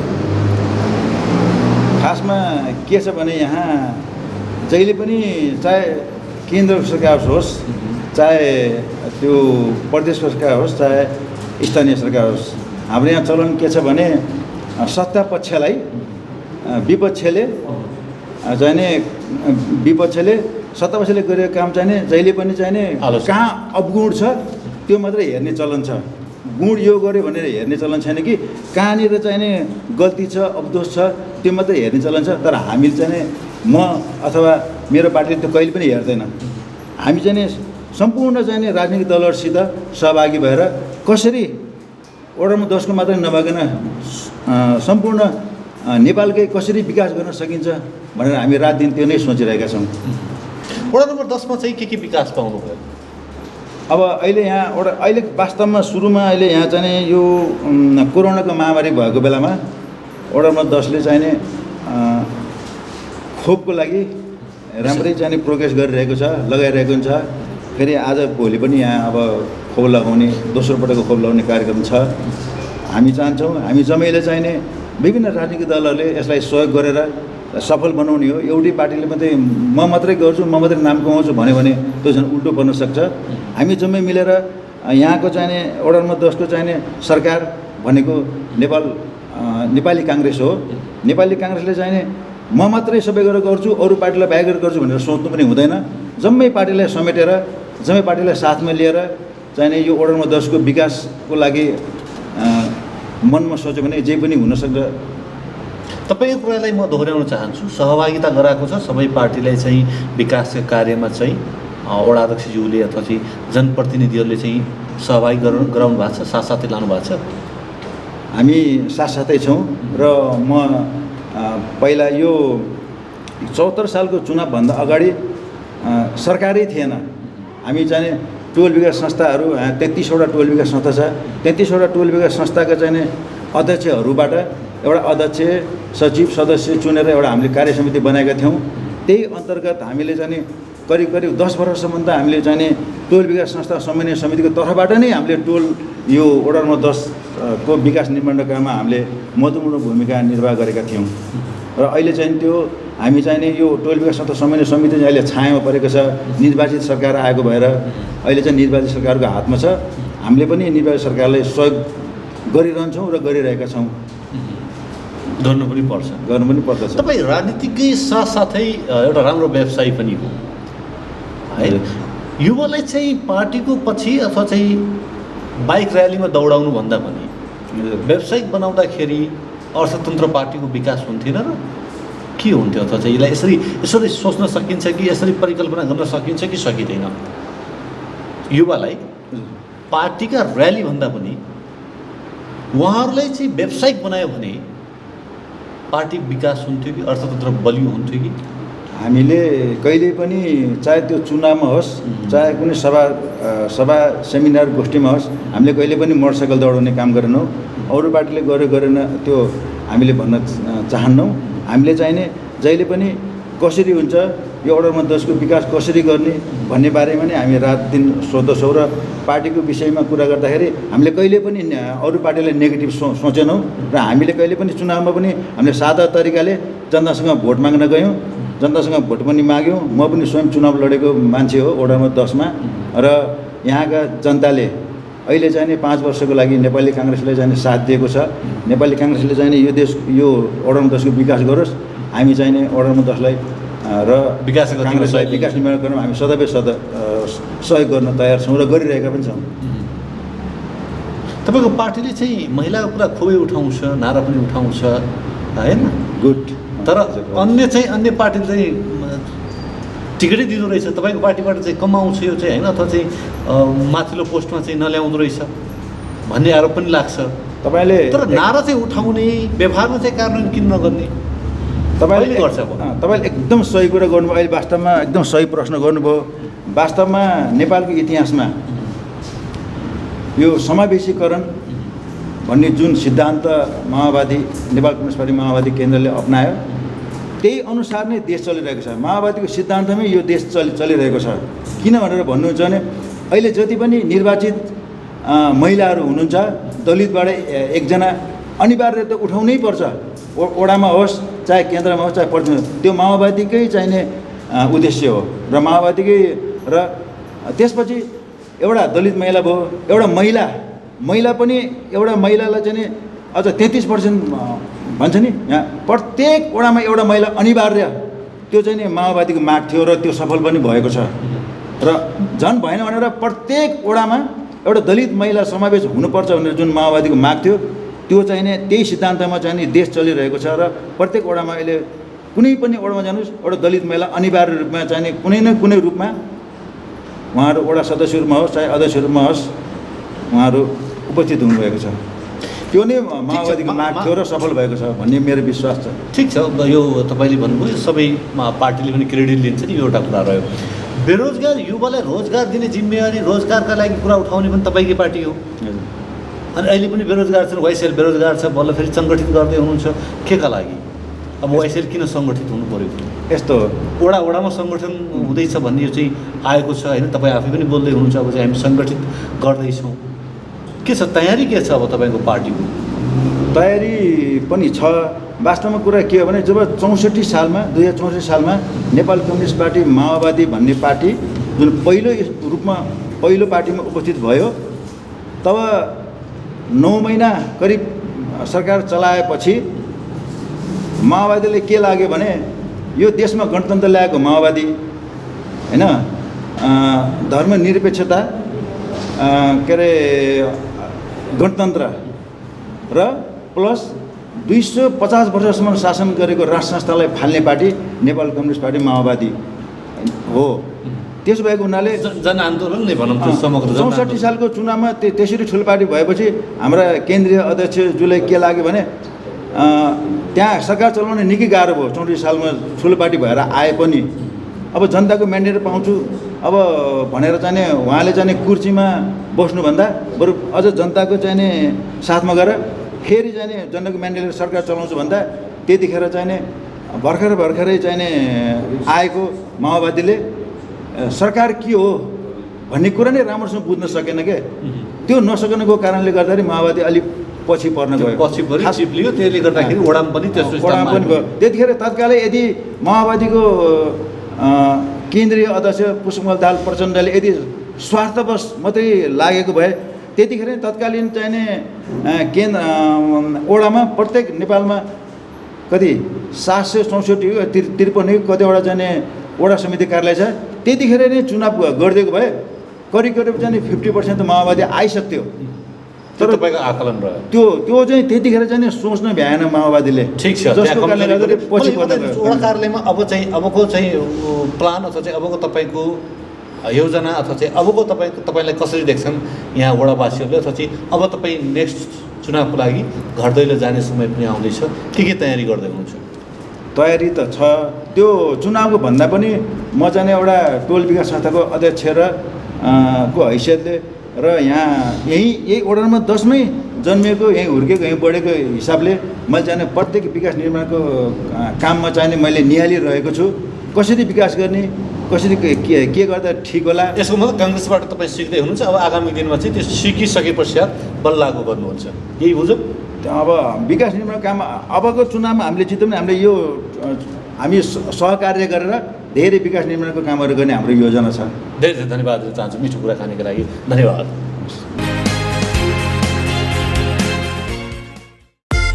म्याक्सको म्याक्सिमम अफर। म्याक्स नेट टिभीमा 150 भन्दा बढी एचडी च्यानलहरू, सबैभन्दा बढी एचडी च्यानलको साथमा हाई स्पिड इन्टरनेट 20 देखि 100 MBPS सम्मको इन्टरनेट प्याकेज अब 7 प्रदेशमा। अबको connection Max net solutions. Max TV जडानको लागि सम्पर्क गर्नुहोला। Max digital TV, two way भनेकै म्याक्स टिभी। लेखनाथको मुटु अर्घौचोक अनि अर्घौचोकमा अवस्थित विशाल एग्रो स्टोर्स। तपाईँ हाम्रो दैनिक जीवनमा अति आवश्यक पर्ने ताजा तरकारी, फलफुल, खाद्यान्न लगायत सम्पूर्ण सामानहरू चाहिएमा हामीलाई सम्झनुहोला। हाम्रा सेवाहरू दुध, दही, खाद्यान्न तथा ताजा लोकल तरकारी, फलफुल, सुपथ तथा होलसेल मूल्यमा पाइनुका साथै होम डेलिभरीको पनि व्यवस्था रहेको छ। साथै सम्पूर्ण पार्टी प्यालेसको सहजतालाई मध्यनजर गर्दै सम्पूर्ण सामानहरू सुपथ मूल्यमा डेलिभरी गरिने जानकारी पनि गराउँदछौँ। विशाल एग्रो स्टोर्स, पोखरा 27, लेखनाथ चोक, प्रोपाइटर विष्णु लामिछाने। सम्पर्क 98560 33822, 98560 81768 र 98058 66215। के तपाईँ नयाँ घर बनाउँदै हुनुहुन्छ? यदि हुनुहुन्छ भने ढुक्क भएर एडी ट्रेडर्सलाई सम्झिनुहोस्। हामी तपाईँलाई गुणस्तरीय सामान उपलब्ध गराउनेछौँ। हाम्रा सेवाहरू टोयलेट तथा बाथरुमका लागि आवश्यक सामानहरू जस्तै कमोड, धारा, बेसिन, पाइपहरू, घर बनाउँदा आवश्यक पर्ने सम्पूर्ण हार्डवेयरका सामानहरू पाइनुका साथै प्लम्बर पनि उपलब्ध गराइन्छ। सम्पर्क AD traders, Pokhara 10 Ram Bazaar, Kalika Chowk. Phone number 061 432 551, 98 161 83 577, 98 460 35 282। Proprietor Hari Dulal. आजको लगानी भविष्यको सुनिश्चितता, सुन्दर अनि आकर्षक व्यक्तित्व देखिनका लागि रेखा सुन चाँदी पसल। हाम्रा सेवाहरू रानीहार, मिनिहार, सिक्री, चोकर, छड्के तिलहरी, कण्ठगेडी, नौगेडी, कटारे गेडी, फुलगेडी, चन्द्रहार, हमले माला, बीज बन्दा, सिरफुल, चन्द्रमा क्लिप, औँठी, कर्की बिया, औँठी बेरुवा, औँठी छापा, कुसी औँठी, पाउजु, बिच्छी कङ्गन, चुरा, बाला, हात्ती पुच्छर बाला, ठुला साना पञ्चरत्न, तिलहरी, जन्तर, पेङ्लिङ, साथै तयारी सुनका आकर्षक गहनाहरू, चाँदीका गर गहना तथा सामानहरू अर्डर अनुसारको गर गहना, राशि अनुसारको बहुमूल्य रत्न पत्थरहरू चाहिएमा हामीलाई सम्झनुहोस्। रेखा सुन चाँदी पसल, Bagar 1, Pokhara. Phone number 061 536 452, 98 041 35 504। Proprietor Amrit Gahatraj. सपना, लगन, मेहनत, साधना, समर्पण, सफलता, खुशी, सौभाग्य, सुन्दरता, खेलका लागि आत्मविश्वास, सुनका लागि विश्वास। कमल सुनचाँदी दोकान प्राली। हामी कहाँ सम्पूर्ण डिजाइनका सुन चाँदी तथा हीरा जडित गरगहनाहरू पाइनुका साथै अर्डर अनुसार तयार पनि गरिन्छ। पुराना सुनसँग नयाँ गरगहना साटफेर तथा खरिद बिक्री गर्नका लागि कमल सुन चाँदी दोकान प्राली, न्यू रोड पोखरा, साङ्ग्रिला बैंकबाट एक घर माथि, कफी बिया सँगै। हाम्रो सेवा म्याग्दीको बेनी बजारबाट पनि सञ्चालन भइरहेको छ। सम्पर्क 061 521 558, मोबाइल नम्बर 98 576 40 911। पोखराको मुटु चिप्लेढुङ्गामा अवस्थित Himalayan garden market Chipledhunga, Nepali Congress party कार्यालय सँगै हाम्रा सुविधाहरू: निशुल्क पार्किङको व्यवस्था, बाल उद्यानको सुविधा, बाबु नानीहरू खेल्नका लागि फराकिलो र सुरक्षित स्थान, झरना, प्राकृतिक मनोरम दृश्यको अवलोकनको लागि विशेष सुविधा, सस्तो र सुलभ मूल्यमा गुणस्तरीय वस्तुहरूको उपलब्धता, खाजा र मनोरञ्जनको लागि शान्त, सफा र सुरक्षित स्थानको उपलब्धता, व्यवसाय साथै सभ्य र उत्कृष्ट व्यवहारको पहिचान। हिमालयन गार्डन मार्केट उत्कृष्ट स्थान। सीमित सटरहरू मात्र बाँकी रहेकाले इच्छुकहरूले तुरुन्तै सम्पर्क गर्नुहोला। सम्पर्क Himalayan garden market, Sippedhunga 4, Pokhara, Kaski. Mobile number 98 460 32 154। म पुनः जोड्न चाहन्छु यहाँ समक्ष उपसभापति हुनुहुन्छ हामीसँग, नेपाली काङ्ग्रेस पोखरा महानगरपालिका वडा नम्बर 10 का हुनुहुन्छ निर्मला कार्की भण्डारी हुनुहुन्छ। के भन्नुहुन्छ, महिला विकास कसरी हुने, राजनीतिमा कसरी अगाडि बढ्ने, अथवा चाहिँ अब राजनीतिमा महिलाहरूको गतिविधि र पोजिसन के हुने उहाँकै मुखारबिन्दुबाट म राख्न चाहन्छु। स्वागत छ यहाँलाई। धन्यवाद। धन्यवाद। आराम हुन्छ। हजुर। वडा नम्बर 10 मा चाहिँ के गर्दैछ महिलाले चाहिँ, तपाईँको पार्टीले महिला विकासका लागि के गतिविधि गर्दैछ? हजुर, अहिलेको यो पेन्डेमिक टाइममा अब कार्यक्रमहरू भौतिक रूपमा उपस्थित भएर कार्यक्रमहरू सञ्चालन गर्ने अवस्था त रहेन, तैपनि भर्चुअल माध्यमबाट कोभिडको सम्बन्धमा कसरी अवेरनेस फैलाउने कामहरू, यो भित्र बस्दाखेरि मान्छेहरूको मानसिक रूपमा डिप्रेस जस्तो अवस्था आइरहेको छ, घरभित्रै सीमित भएको अवस्था छ होइन, त्यसलाई चाहिँ अब कसरी बाहिर निस्कन सकिन्छ, यो भित्रको बस्ने समयलाई कसरी सदुपयोग गर्न सकिन्छ भन्ने किसिमले चाहिँ एउटा जुम मिटिङ गराएर बेलामा यस्ता गतिविधिहरू चाहिँ हामी गरिरहन्छौँ। पुरानो पार्टी, हजुर, वडा नम्बर 10 मा जनताको माया पाएको पार्टी, हजुर, महिला नेतृत्व आउन सक्थेन अथवा चाहिँ वडा अध्यक्षको रूपमा महिलाले पाउन सक्थेन यो वडा नम्बर 10 ले? अवश्य पनि आउन सक्थ्यो, तर यहाँ त व्यक्तिगत भन्दा नि एउटा पार्टीको निर्णय ठुलो कुरा हुन्छ होइन। यसमा नेतृत्वले कसलाई बढी अगाडि सारेको हुन्छ उहाँलाई अगाडि सार्ने हो, सिरधारे गरेर हामीहरू लाग्नुपर्छ। चाहे महिला आओस् चाहे पुरुष आओस् जोसुकै आओस्, नेतृत्वले अगाडि सारेको व्यक्तिलाई हामीले चाहिँ अगाडि सिरधारे गर्नुपर्छ। एउटा कुरा बडा अचम्म लाग्छ, महिलालाई किन चुनावमा टिकट दिँदैन भने के यो आर्थिक खर्च गर्न सक्दैन भनेर हो कि अथवा चाहिँ होइन, त्यहाँ पार्टीले जित्छ नि होइन र, पार्टीले जित्ने ठाउँ हुँदाहुँदै पनि महिला क्यान्डिडेट उठाइदिए त सहज हुन्थ्यो नि त, अथवा चाहिँ यहाँका महिलाहरू चाँडो विकास हुन्थे। यो पनि एकदम राम्रो कुरा हो। अहिले महिलाको हकमा हेर्दाखेरि महिलाहरू त्यति अगाडि निस्किएर पनि त्यो त गर्न नसक्ने अवस्था भइसक्यो हो कि जुन पुरुषको टक्करमा हामीहरू हरेक कुरामा अगाडि छौँ, तैपनि त्यो हेर्ने दृष्टिकोण फरक हो कि सिधा के अप्ठ्यारो के छ। अब अहिलेको मनोवैज्ञानिक अवस्थाले एउटा धेरै पछिको ग्यापमा चुनाव पनि भएको अवस्था भयो होइन, त्यस कारणले पनि हुनसक्छ। अबको समयमा चाहिँ हामी हरेक क्षेत्रमा हरेक पदका लागि चाहिँ महिलाहरू बराबर इक्वल रूपमा चाहिँ अगाडि बढ्न सक्छ। तपाईँले देख्नुहुन्न महिलाहरू महिला आमासम्मको अध्यक्ष मात्र सीमित छन्? यो कुरा पनि सबैभन्दा पहिला महिलाहरू आमासम्मको मात्रै सीमित हुनुभन्दा पनि यो कुरालाई कसरी पोजिटिभ वेमा लैजाउँ भने प्रायः पोजिटिभ कुरालाई अगाडि बढाउन चाहन्छु। हिजो महिला एउटा घरभित्र मात्र सीमित रहेको अवस्था थियो, जुन महिला समूह आमा समूह भनिन्छ नि, त्यस माध्यमबाट महिलाहरूको भरपुर नेतृत्व विकास भएको अवस्था छ। त्यहाँबाट बिस्तार राजनीतिमा महिलाहरूलाई छिर्ने हौसला मिलिरहेको छ। पहिलो स्टेप भनेको महिला समूह र आमा समूह दिन सकिन्छ अवस्था छ। बिस्तार तालिमहरूले ग्यादरिङले गर्दा हिजो बाहिर निस्किन नसक्ने आफ्नै कुराहरू पनि भित्र जति सहज तरिकाले बोल्न सकिन्छ, दुईवटा मान्छेको अगाडि बोल्न नसक्ने अवस्थाका महिलाहरू हुन्थ्यो भने आज सहज रूपमा जुनसुकै अवस्थामा पनि बोल्न सक्ने अवस्थामा आउनु भएको छ। अब चाहिँ हरेक क्षेत्रमा महिलाहरू चाहिँ अगाडि आउन सक्नुहुन्छ, सम्भावना धेरै छ। अब चाहिँ अब महिलाहरूले कुनै पनि क्षेत्रमा लिड गर्नको लागि ओहो मैले सक्दिनँ कि भनेर पछाडि हट्नुपर्ने जरुरी पनि छैन। यो जुन 10-15 वर्षको जुन निर्वाचनको जुन ग्याप थियो त्यो समयले धेरै सिकाइसकेको अवस्था छ। जुन शैक्षिक कुराहरू पनि थियो, हरेक कुराले महिलाहरू पछाडि परेका थिए, आजको दिनमा त्यो कुरा चाहिँ धेरै राम्रो अगाडिमा विकासको रूपमा आइरहेको छ। अब होलान् कुनै गतिविधि कमजोरी त हुन्छन् हरेक क्षेत्रमा, तर पनि समग्रमा पछाडि फर्केर हेर्दा चाहिँ महिलाहरूको चाहिँ राम्रै सन्तुष्ट हुनुहुन्छ? महिलाको विकासले सन्तुष्ट लिने अवस्था त छैन। हेर्नुहोस्, किनभने मान्छे भनेको कहिले पनि सन्तुष्ट नहुने, अगाडि नै अगाडि पनि हेर्न चाहने स्वभाव हो हाम्रो होइन, प्रगतिशील स्वभाव हुन्छ। सन्तुष्ट भएर बस्नु पनि राम्रो होइन, किन विवेक र ज्ञान प्राप्त गर्ने, सक्षमता हासिल गर्ने, नेतृत्व हासिल गर्ने भन्ने कुरा कहिले पनि निपुणतामा आउँदैन।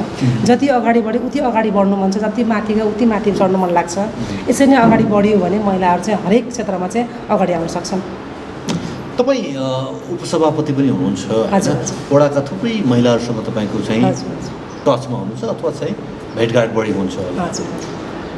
आउँछन् समस्याहरू तपाईँका खुलस्त रूपले राख्छन् महिला दिदीबहिनीहरूले चाहिँ विश्वसनीय ढङ्गले आफ्ना पीडाहरू, मलाई यस्तो पीडा छ होइन, मेरो यही समस्याहरू छन्, म यो गर्न चाहन्थेँ होइन, त्यस्तो कुरा तपाईँ कहाँ आउँछ अथवा त्यो तपाईँले सुन्ने जिम्मेवारी हो कि होइन, अथवा चाहिँ होइन म पार्टीको दिशामा पार्टीले जे निर्देशन दियो त्यति गर्ने हो भन्ने हुन्छ कि, अथवा समग्र दिदीबहिनीहरूका चाहिँ कुरा सुन्ने, उहाँको पीडाहरूलाई चाहिँ सही ठाउँमा लगेर सम्बोधन गराइदिने त्यस्ता कामहरू पनि पर्छन् तपाईँको? हजुर, अभियसली पर्छन् र पर्नु पनि पर्छ, किनभने पार्टीको सिद्धान्त आफ्नो ठाउँ छ होइन, मानवता एक ठाउँमा छ। त्यसपछि पनि हामी त म त महिला हो होइन, महिला भएपछि महिलाको मुद्दा अगाडि आउँछ अभियसली नै, त्यो आउनुपर्छ। अनि मेरो अनुभवमा महिला समूहको वडा स्तरीय एउटा समन्वय समितिको अध्यक्षको रूपमा पनि मैले काम गरिरहेको अनुभव छ। अहिले त्यो अलिकति पछाडि परेको स्थानीय निर्वाचनपछि त्यो चाहिँ अब निष्क्रिय अवस्थामा छ, परिचालित अवस्था छैन जनप्रतिनिधि आइसकेपछि। त्यही भएर महिलाको सम्बन्धमा धेरै कुराहरू, महिलाको समस्यासँग डाइरेक्ट फेस गर्न पाइने मैले अवसर पाएँ। टोल विकास संस्था महिला समूहको पनि धेरै नेतृत्व पनि गरेर अगाडि आइयो। विभिन्न सङ्घ संस्थामा नेतृत्वदायी भूमिका निर्वाह गर्दै आएको हुनाले महिलाको धेरै कुराहरू आउँछन्, हिंसाका कुराहरू पनि आउँछन्, जुन आफ्नो कुराहरू खुलेर अझै पनि भन्न डराएको अवस्थाहरू पनि छ। सामाजिक मान मर्यादा, पारिवारिक मान प्रतिष्ठाका कुराहरू छन्। यसले गर्दा पनि केही खिचेर बाँधेर राखेको अवस्था छ। ती कुराहरू आउँछन्, आयो भने कसरी पहल गर्न सकिन्छ हामी अगाडि चाहिँ जान्छौँ। पार्टीको निर्देशन पनि त्यस्तै किसिमको हुन्छ हाम्रो। कुनै पनि महिला भनेर जात जाति वर्ण भनेर त्यसलाई पछाडि पार्ने भन्ने कुरा हुँदैन। जो पीडित छ त्यसले न्याय पाउनुपर्छ। कुन समुदायको महिलाहरूलाई चाहिँ पछाडि देख्नु भएको छ तपाईँले, अथवा यो समुदायको महिला चाहिँ अलिक पछाडि छ, यसलाई समान तरिकाले चाहिँ विकास गर्न पाए हुन्थ्यो जस्तो लाग्छ? अहिले हालको समय हेर्दाखेरि चाहिँ यही समुदाय भन्दा नि अप्ठ्यारो छ। लगभग सबै प्यारल तरिकाले अगाडि गइरहेको जस्तो लाग्छ। तर कुनै दिन यो दलित बस्तीहरू, सुकुम्बासी बस्तीहरूमा अलि पनि थोरै केही हिजोको महिलाहरूमा त्यो सचेतना नपुगेको हो कि बाहिर निस्किन सक्ने अवस्था नरहेको हो कि उहाँहरू आफैमा पनि खुल्न नसक्नु भएको हो कि मेरो थोरै अनुभव छ त्यो छ। उहाँलाई चाहिँ कसरी विकास गर्न सकिन्छ अथवा चाहिँ उहाँलाई चाहिँ कसरी अगाडि बढाउन सकिन्छ होला ती महिलाहरू अन्य महिला बराबर चाहिँ होइन, कम्तीमा पनि? यो ग्रामीण क्षेत्र र सहर क्षेत्रको महिलामा पनि भिन्नता छ है? हजुर छ। कतिको पाउनु भएको छ उहाँहरूको पनि चेतना स्तरको भिन्नता? चेतना स्तरको भिन्नता भन्दा उहाँको अहिलेको जुन यो सामाजिक सञ्जालले त्यति साह्रै अप्ठ्यारो पारेको त छैन। सबैलाई गाउँ सहर सबैले बिच जोडिरहेको अवस्था छ। तैपनि अझै पनि दूरदराजका महिलाहरूलाई जति पनि हामीहरूलाई फेसिलिटी सहजीकरण छ त्यो उहाँहरूलाई छैन। कतिपय क्षमता र योग्यता हुँदाहुँदै पनि त्यो अवसर नपाउँदा, समय सहज नहुँदा पछाडि पर्नु भएको अवस्था पनि छ। महिला दिदीबहिनीहरूले अहिलेसम्म पनि यो अथवा चाहिँ कानुनी प्रक्रियामा चाहिँ हामीलाई चाहिँ अधिकार यति दिएको छ, यस्तो अन्यायसँग हुँदाखेरि यो गर्नुपर्छ होइन, निवेदन लेख्नुपर्छ, प्रहरी प्रशासन कहाँ जानुपर्छ भन्ने अहिले यस्ता कुराहरूबाट पनि वञ्चित हुनुहुन्छ। गाउँतिर गयो भने ती कुराहरू सुन्न पाइन्छ। हामी थुप्रै ठाउँमा पुगेका छौँ, त्यहाँका त्यही गतिविधि आएका थिए। अब तपाईँ केही महिला दिदीबहिनीहरू सहर नजिक केन्द्रित भएका डाँठाबाठाहरूले त एउटा स्थान पायो, त्यो पाइसकेपछि मलाई के लाग्यो भने ओहो सब ठिकै रहेछ त, ठिकै छ, सबै अगाडि भन्ने स्वाभाविकै हो होइन। तपाईँको लेभलको मान्छेले सब ठिकै छ नि त, बिस्तारै हुने हो भन्ने स्वाभाविकै हो। तर त्यो बिस्तारै कहिले हुने भन्ने कुरा पनि छ नि त। त्यही त अब नेतृत्वले चाहिँ बिस्तारै दूरदराजमा यस्ता जुन छडिएका महिला समुदायलाई थोरै बढी चाहिँ फोकस चाहिँ गर्नुपर्छ। नेतृत्व तह भन्दाखेरिमा तपाईँ पनि नेतृत्व सरकार, त्यही त भनिहालेँ मैले, नेतृत्व तह भन्दैमा केन्द्रीय स्तरकै हुनुपर्छ भन्ने छैन। होइन, जिम्मेवारी थोप्नु मिल्दैन। जुन तहको नेतृत्व छ त्यो तहले बुझेको हुन्छ नि त्यहाँको स्थानीयको अवस्था के छ भनेर। त माथिको मान्छेलाई के थाहा हुन्छ, तलको जे रिपोर्टिङ गर्यो त्यही होला भन्ने कुराहरू पनि हुन्छन्। तर जुन ठाउँको मान्छेको समस्या हो त्यो ठाउँको मान्छेले सही कुराले वास्तविक हो कि होइन त भन्ने कुरा बुझाएको हुन्छ। त्यो तहको मान्छेको नेतृत्व चाहिँ हेरिदिनु पर्यो यो कुरा चाहिँ। तपाईँको यस्तो अनुगमन टोली हुँदैन अथवा चाहिँ अनुगमन चाहिँ महिलाहरूको विकासको अनुगमन गर्ने पार्टीभित्र यस्तो हुन्छ कि हुँदैन? के भयो अथवा चाहिँ मेरो पार्टीमा कति सक्रिय छन् महिलाहरू, के छन्, यो हुन्छ कि हुँदैन अथवा के हुन्छ मलाई थोरै जान्न मन लाग्यो। हाम्रो अभियसली त्यो हुन्छ, तर अहिलेको यो समयले गर्दा केही समस्या आएका छन्। हामी यसरी भिजिट गर्न जाने अवसर पनि रहेछ। यसरी नै भेटघाट जुम मिटिङबाट भर्चुअल माध्यमबाट नै सल्लाह सुझाव लिने हो, समस्याहरू बुझ्ने हो। त्यो त प्रविधि नजिक भएका महिला दिदीबहिनीले त चाहिँ भयो होइन। त्योभन्दा तपाईँ लामो समयदेखि राजनीति गर्दै आउनु भएको छ होइन, अब 2-3 वर्षमा त भएन होला राजनीति होइन। नेपाली काङ्ग्रेसको उपसभापति होइन, एउटा महिलाको अध्यक्ष पनि चलाइसकेका मान्छे होइन। यो दौरानमा थुप्रैसँग किपिङ टच अथवा चाहिँ तपाईँको होइन नजिकता भएको होला। के तपाईँ सेटिस्फ्याक्सन हुन्छ आफ्नो राजनीतिक यत्रो यहाँसम्मको दौड यात्राले चाहिँ ठिक छ भन्ने भएको छ कि अथवा चाहिँ आत्मसन्तुष्टि छ या छैन? आत्मसन्तुष्टि अझै भइसकेको छैन, किनभने धेरै गर्नु छ। जुन सोच राखेर जुन आफ्नो मूल्य र मान्यता राखेर अगाडि राजनीतिमा पाइला हालियो होइन, टेकियो, त्यो पाइलालाई अझै दोहोऱ्याएर अझै माथि पुगेर ती महिलाहरूको चाहिँ आवाजलाई बुलन्द गर्न सक्ने ठाउँमा पुग्नु पऱ्यो। हामी त एउटा सामान्य स्थानीय तहमा मात्रै सीमित छौँ नि अहिले त, हाम्रो केन्द्रीय तहमा पुगिसकेको अवस्था त छैन। जुन केन्द्रीय तहबाट जुन कार्यान्वयन हुने तहमा त हाम्रो छैन, हामीले आवाज मात्र उठाउने हो। तर माथिको मान्छेले बोलेको आवाज तलको मान्छेको बोलेको आवाजको बिचमा जुन ग्याप छ नि, त्यो ग्यापलाई फुलफिल गर्नुपर्ने अझै पनि बाँकी छ। गजबको मिठो कुरा। अनि स्थानीय सरकार के गर्छ त्यसो भए? स्थानीय सरकारको पनि आफ्नो अहिले त स्थानीय सरकारले चाहिँ त्यो पार्टीले चाहेकै यही हो कि सिंहदरबार गाउँमा पठाइदिउँ होइन, त्यही गर्नुहोस् तपाईँ भनेर चाहिँ पठाह।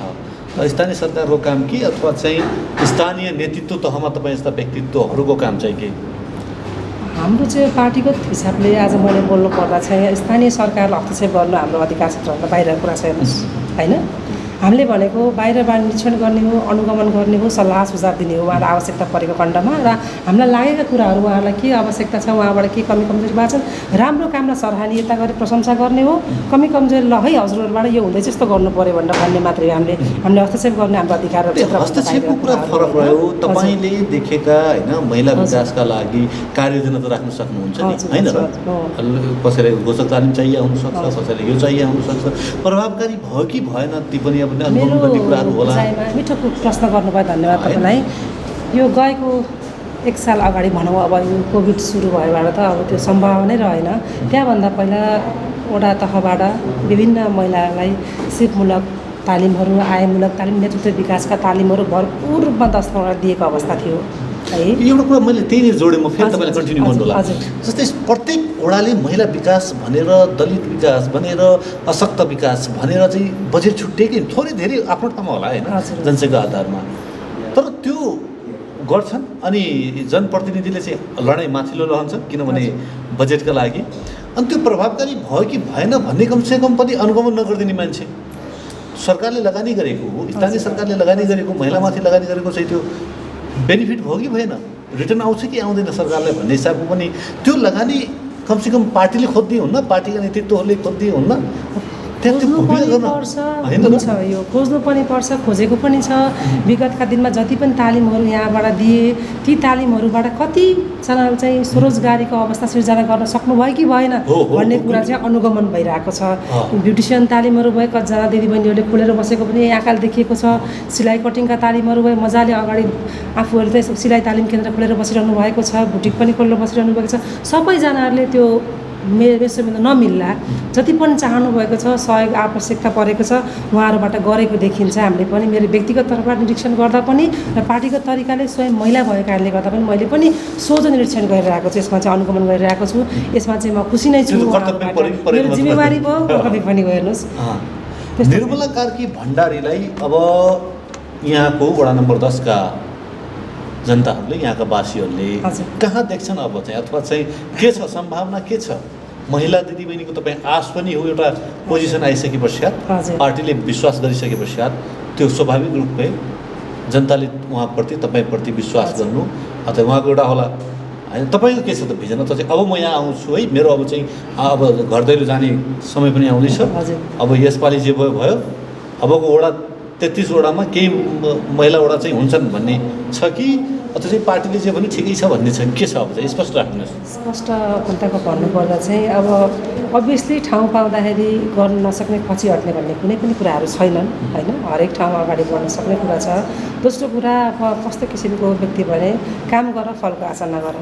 राजनीति भनेको विशुद्ध समाजसेवा, पवित्र समाजसेवा कार्य हो। मेरो पेसा होइन, यो मेरो रुचिले लागेको कुरा हो। ठिक छ, तपाईँले यो भूमिका निर्वाह गर्न सक्नुहुन्छ, आउनुहोस् भने एनी टाइम एनी कस्ट जुनसुकै काममा पनि म गर्न तयार होइन। मभन्दा बेटर मान्छे कोही आउँछ भने पनि म लडेर भिडेर होइन, महिला चाहिन्छ भनेर लड्ने अवस्था पनि छैन। त्यस कारणले गर्दा जनसमुदायले के चाहनुहुन्छ, पार्टीले के चाहन्छ, साथी मभन्दा राम्रो मान्छे आउनुहुन्छ भने मैले लडेर बस्नुपर्ने पो उचित हुँदैन। किन राम्रो बेटर मान्छेले चान्स पाउनुपर्छ भन्ने मेरो मूल्य र मान्यता हो होइन। तपाईँले गर्नुपर्छ भन्नुहुन्छ भने जुनसुकै जिम्मेवारी लिने पनि म तयार। फेरि तपाईँले पार्टीमै राख्नु जिम्मेवारी अथवा पार्टीले जे भन्छ वडावासीलाई दिए नि वडावासीलाई दिए नि पार्टी प्लस वडावासी पार्टी पनि त वडावासीभित्रै कुरा त हो नि होइन र वडावासीले जे चाहे वडावासीको जिम्मेवारी उहाँहरूको चाहना अनुसार होइन पार्टीको चाहना अनुसार वडावासीको चाहना अनुसार हरेक जिम्मेवारी दिनुहुन्छ भने निर्वाह गर्न पनि तयार मभन्दा बेटर मान्छे आउँछ होइन उसले चान्स पाएको छैन उसलाई दिँदा राम्रो हुन्छ भने पनि म ठिक छ ब्याक हुन पनि तयार 10 नम्बर वडावासीलाई चाहिँ कसरी जे चाहिँ हुन्छ विकास हुन्छ महिलाको विकास होस् समग्र विकास होस् हैन महिलाहरू हरेक कुरामा अगाडि बढ्न सकुन् हरेक क्षेत्रमा आवाज बुलन्द होस् यहाँको सफल कार्यकाल अथवा चाहिँ राजनीतिक यात्रा सफल रहोस् यो शुभकामना व्यक्त गर्दै यहाँले आफ्ना समय दिनुभयो विचार राखिदिनु भयो धन्यवाद व्यक्त गर्दछु हजुरहरूलाई पनि समग्र टिमलाई गोल्डन टेलिभिजनलाई धेरै धेरै धन्यवाद दिन चाहन्छु आगामी दिन पनि यस्तै समय र संवादको अपेक्षा राख्दै बिदा हुन्छु धन्यवाद जय नेपाल आदरणीय दर्शकवृन्द तपाईँ हेर्दै हुनुहुन्छ मौफसल राजनीतिक विशेष हेर्दै हुनुहुन्छ आज हामी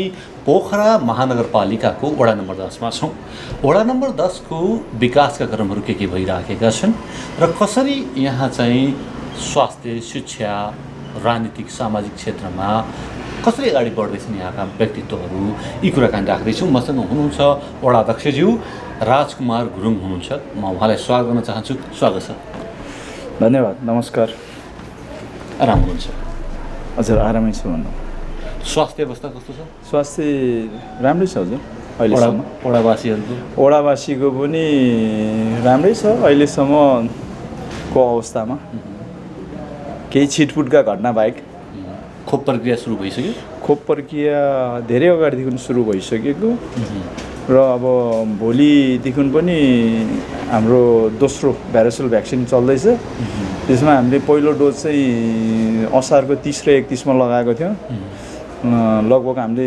2020 जनालाई लगाएको थियौँ अब त्यसको सेकेन्ड डोज चाहिँ 25 to 27 सम्म छ चल्दैछ कार्यहरू चालु भइरहेको छ दौड्दैछ तीव्र गतिले तीव्र भनेर साह्रै तीव्र त नभनौँ तर आफ्नो स्पिडमै छ 2 वर्ष हामी अन्यलमा पर्यौँ 1-2 वर्ष 2 वर्ष त एकदमै अन्यलमै परियो भनौँ किनकि सुरुको अवस्थामा जुन वुहानमा जुन कोभिड-19 को भाइरस फैलिएपछि हामीले न्युजमा पनि देखेका थियौँ कि त्यो भाइरस लागेपछि मान्छे ढलेको देखेका थियौँ र अब यो भाइरस संसारभरि फैलियो भने के होला भन्ने हामीले त्यो कल्पना मात्रै के गरेको थियो यो चाहिँ फैलिँदै गयो र त्यो अवस्थामा त्यो बेलामा जुन हामीले गर्ने हामी वडाका जनप्रतिनिधिले गर्ने भनेको जुन विकास निर्माणका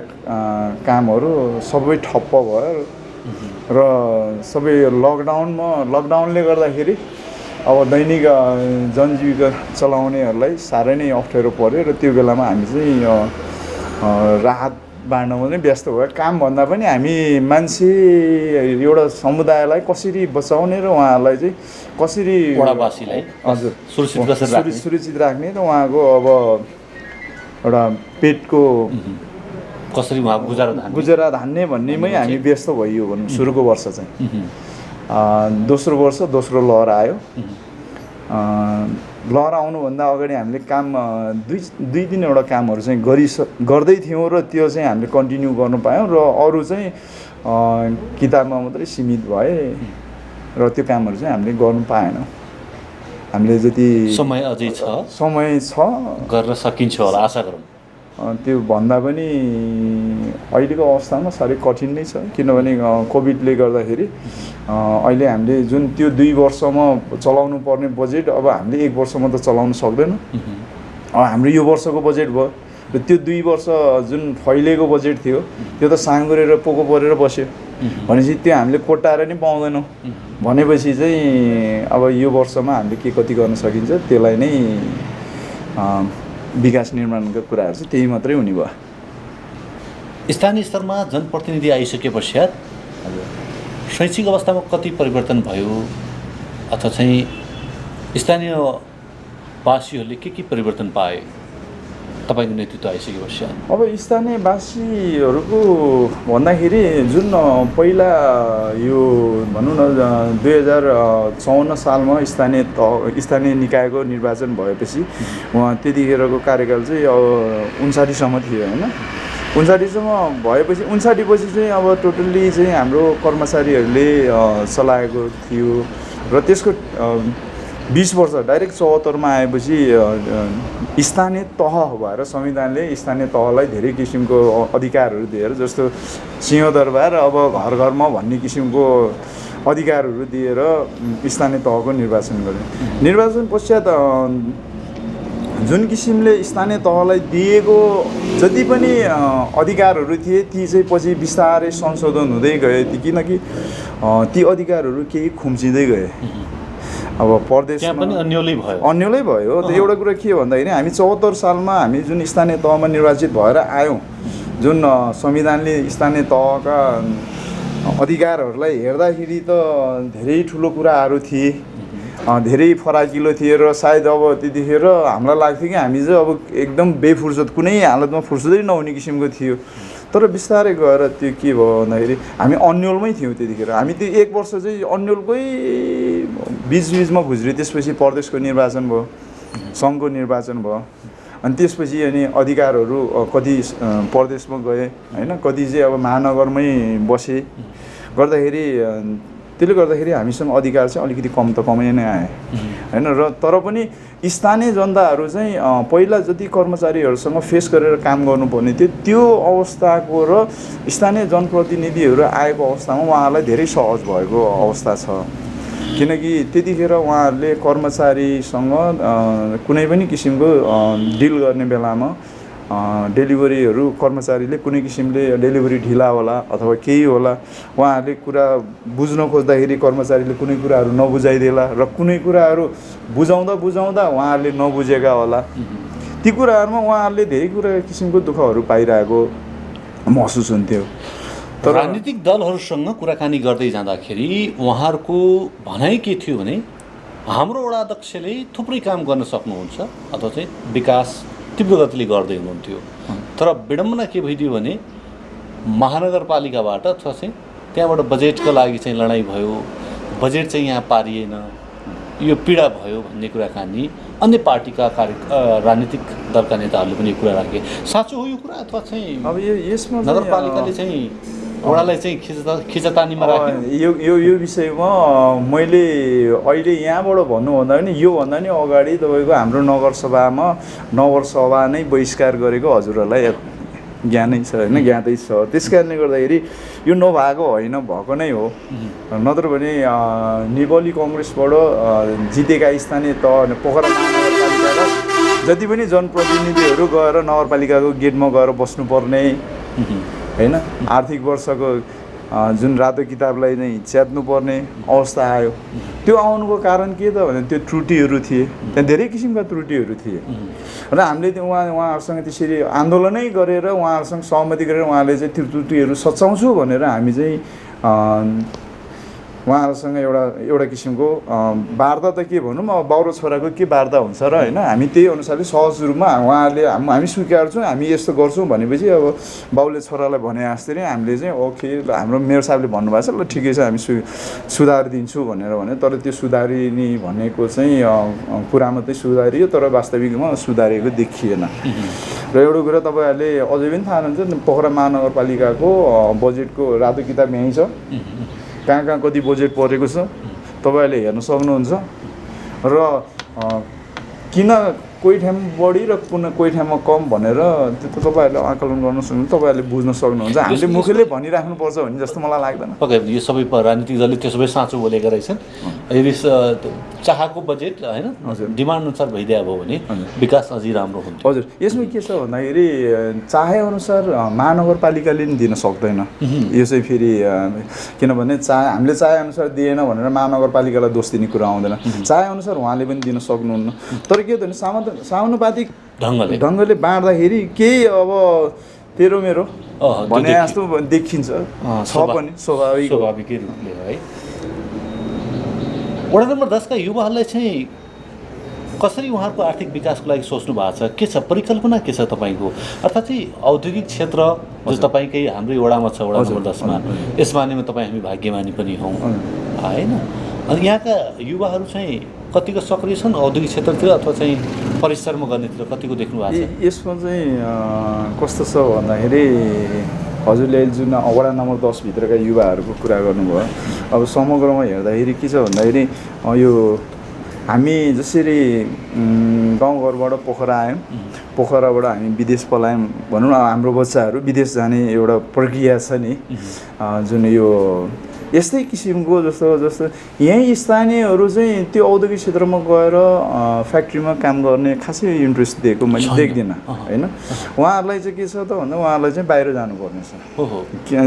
जे जस्तै अवस्था भए पनि गल्फ कन्ट्री हुन्छ अथवा राम्रो कन्ट्री नत्र गल्फतिर चाहिँ गएर केही रोजगार गरेर आउने उहाँहरूको सोच। र हामीले चाहिँ यस्तै किसिमको उहाँहरूलाई स्वरोजगारमा जाँदाखेरि सजिलो होस् भनेर हामीले चाहिँ विभिन्न किसिमका तालिमहरू युवाहरूलाई गराएको पनि छौँ र गरिरहेको पनि छौँ। र अहिले कोभिडको समयमा गरेर धेरै कुराहरू उहाँको तालिमहरू रोकिएको छ।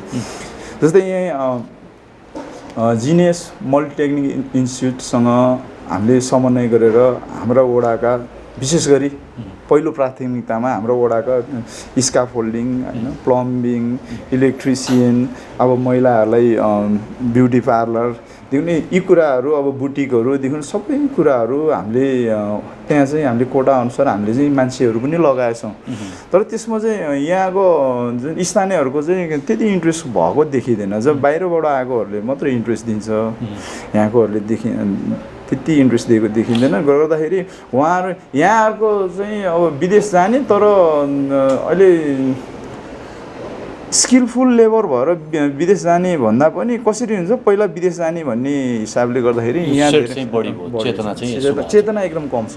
तपाईँ व्यस्त पनि हुनुहुन्छ, विकासका कार्यहरू छन्, बाटाघाटा होइन, बिजुली पानी, यो जनताका काममा व्यस्त हुनुहुन्छ। तर पनि यो विदेशै जानेतिर अथवा चाहिँ आकर्षित हुनु युवाहरू किन होला, अथवा चाहिँ आफ्नो देशमा यति सम्भावना छ, थुप्रै युवाहरूले चाहिँ यहीँ बसेर पनि गरेका छन् होइन। अहिले कृषिमा चाहिँ सम्भावना छ होइन, इक्जाम्पल तपाईँ हाम्रो सामु छन् भने त्यो कहिलेकाहीँ त्यो समय पाउनुहुन्छ, त्यो सोच्ने समय अथवा होइन? यस्तो छ, मैले त्यो विषयमा मैले त कति भन्ने पनि गर्छु। जस्तो अहिले हामी कृषि प्रधान देश हो, तर हामीले कृषिमा कति उत्पादन गऱ्यौँ, हामी परनिर्भरता नै छौँ होइन, हामी आत्मनिर्भर छँदै छैनौँ। हामी कृषि प्रधान देश हो हुन चाहिँ। एउटा भियतनामको कुरा गर्ने हो भने भियतनामले संसारभरि चामल बेच्छ, यो हामीभन्दा धेरै सानो देश हो, तर हामी कृषि प्रधान देश हो त भन्छु। अब मलको कुरा गर्दाखेरि अब यो कुराहरू धेरै गर्दाखेरि अलिकति उसै होला होइन, हजुरहरूलाई धेरै कुराहरू थाहा छ, कुनै पनि कुराहरू समयमा छैन। र अनि मैले भन्छु विदेशमा जाँदाखेरि तपाईँले कति पाउनुहुन्छ, मैले यसरी नै सोच्छु कसै विदेश जानेहरूलाई, तिमीहरू विदेशमा गएर कति पाउँछौ त? महिनाको 20,000 30,000 भनौँ, 500 रेल, 1000 रेल, 1500 रेल। ए बाबा तपाईँले यहाँ प्लम्बिङ काम गर्नुहोस्, यहाँ सबै इन्डियनले गरिरहेको छ होइन, आइरहेछ। तपाईँले प्लम्बिङको काम गर्नुहोस्, पोइन्टको हिसाबले काम पाउँछ। एउटा ट्याङ्कीभित्र पसेर निस्क्यो भने 1000 रुपियाँ पाउँछ। अचम्मको कुरा के छ भने वडा कार्यालयले फेरि ती तालिम पनि दिन्छ नि, शुल्क दिन्छ, तर उहाँहरूलाई चाहिँ त्यसमा चाहिँ कुनै भरोसा छैन। के त भन्दाखेरि हाम्रो एकदमै मानसिकता के भयो भन्दाखेरि विदेश जाँदाखेरि हामी लाउरी भइयो समाजले पनि होइन, समाजले आहा फलानाको छोरा विदेश गएर आयो भन्ने भयो। यहाँ बसेर जसले काम गर्यो उसले कमाएको पनि देख्दैन, त्यस्तो धुलो मैलो काम गरेछ भन्ने सोच हुने भएर अलिकति घृणा गर्ने हाम्रो जुन सोच छ नि, मानसिकता जबसम्म परिवर्तन गर्दैन तबसम्म सबै विदेशै जाने भन्छन्। किन भन्दाखेरि खासमा काम भनेको कुनै पनि काम ठुलो सानो हुँदैन। काम भनेको सानो काम गरे पनि ठुलो काम गरे पनि आखिरमा कामै हो, त्यो चाहिँ आफ्नो क्षमता अनुसार गर्ने कुरा हो। त्यस कारणले हाम्रो यहाँ चाहिँ कस्तो भने तल्लो काम गर्ने बित्तिकै त्यो तल्लो काम गर्दो रहेछ, त्यो त यस्तो रहेछ भन्ने सोचाइ हुन्छ। त्यो वास्तविक होइन नि, किनभने ऊ आफू स्वावलम्बी भएर आफ्नो आत्मनिर्भर भएर काम गरेको छ भने उसले आफ्नो पसिना खर्च गरेर आफ्नो परिवार पालिरहेको छ भने त्यो सानो होइन नि। उसले कसैलाई 2 हात थापेर त लिएको होइन। तर हाम्रोमा के छ भने कामलाई सानो ठुलो गर्ने जुन चलन छ, यो भेदभाव चाहिँ जहिले हटाउनुपर्छ जस्तो लाग्छ। अन्त्य भयो भने हजुर, यो अन्त्य भयो भने सबैले यहीँ नै काम गर्छ जस्तो लाग्छ मलाई। अध्यक्षज्यू, एउटा अर्को चाहिँ बडा युवा माझमा अति नै चाहिँ यो कुराहरू कन्फ्युजनको कुराहरू यो उद्योग धन्दा कल कारखाना अथवा चाहिँ कुनै व्यवसाय सुरु गर्दाखेरि पनि यो दर्ता प्रक्रियामा चाहिँ युवाहरू अन्योलमा परेका अथवा चाहिँ यस्तो कुराहरू पनि आइरहेको छ के हुँदो रहेछ दर्ता प्रक्रियामा अथवा चाहिँ अहिले तपाईँले सहजीकरण जनप्रतिनिधि आइसकेपछि सहज छ कि छैन वातावरण के छ यो जस्तो तपाईँको प्राइभेट लिमिटेड जाँदाखेरि त अब झन् केन्द्रबाट नै पक्का एउटा वकिल नै राखेर एउटा बकाइदा एउटा फाइल रेकर्ड गरेर होइन विभिन्न किसिमका उसहरू प्लानिङहरू गरेर गर्नुपर्छ जस्तो स्थानीय यहीँको अब एउटा कुनै किसिमको वडामा व्यवसाय दर्ता गर्छु भन्दाखेरि पनि यहाँ धेरै झन्झटहरू छ किन पहिलो कुरो घरबेटीसँग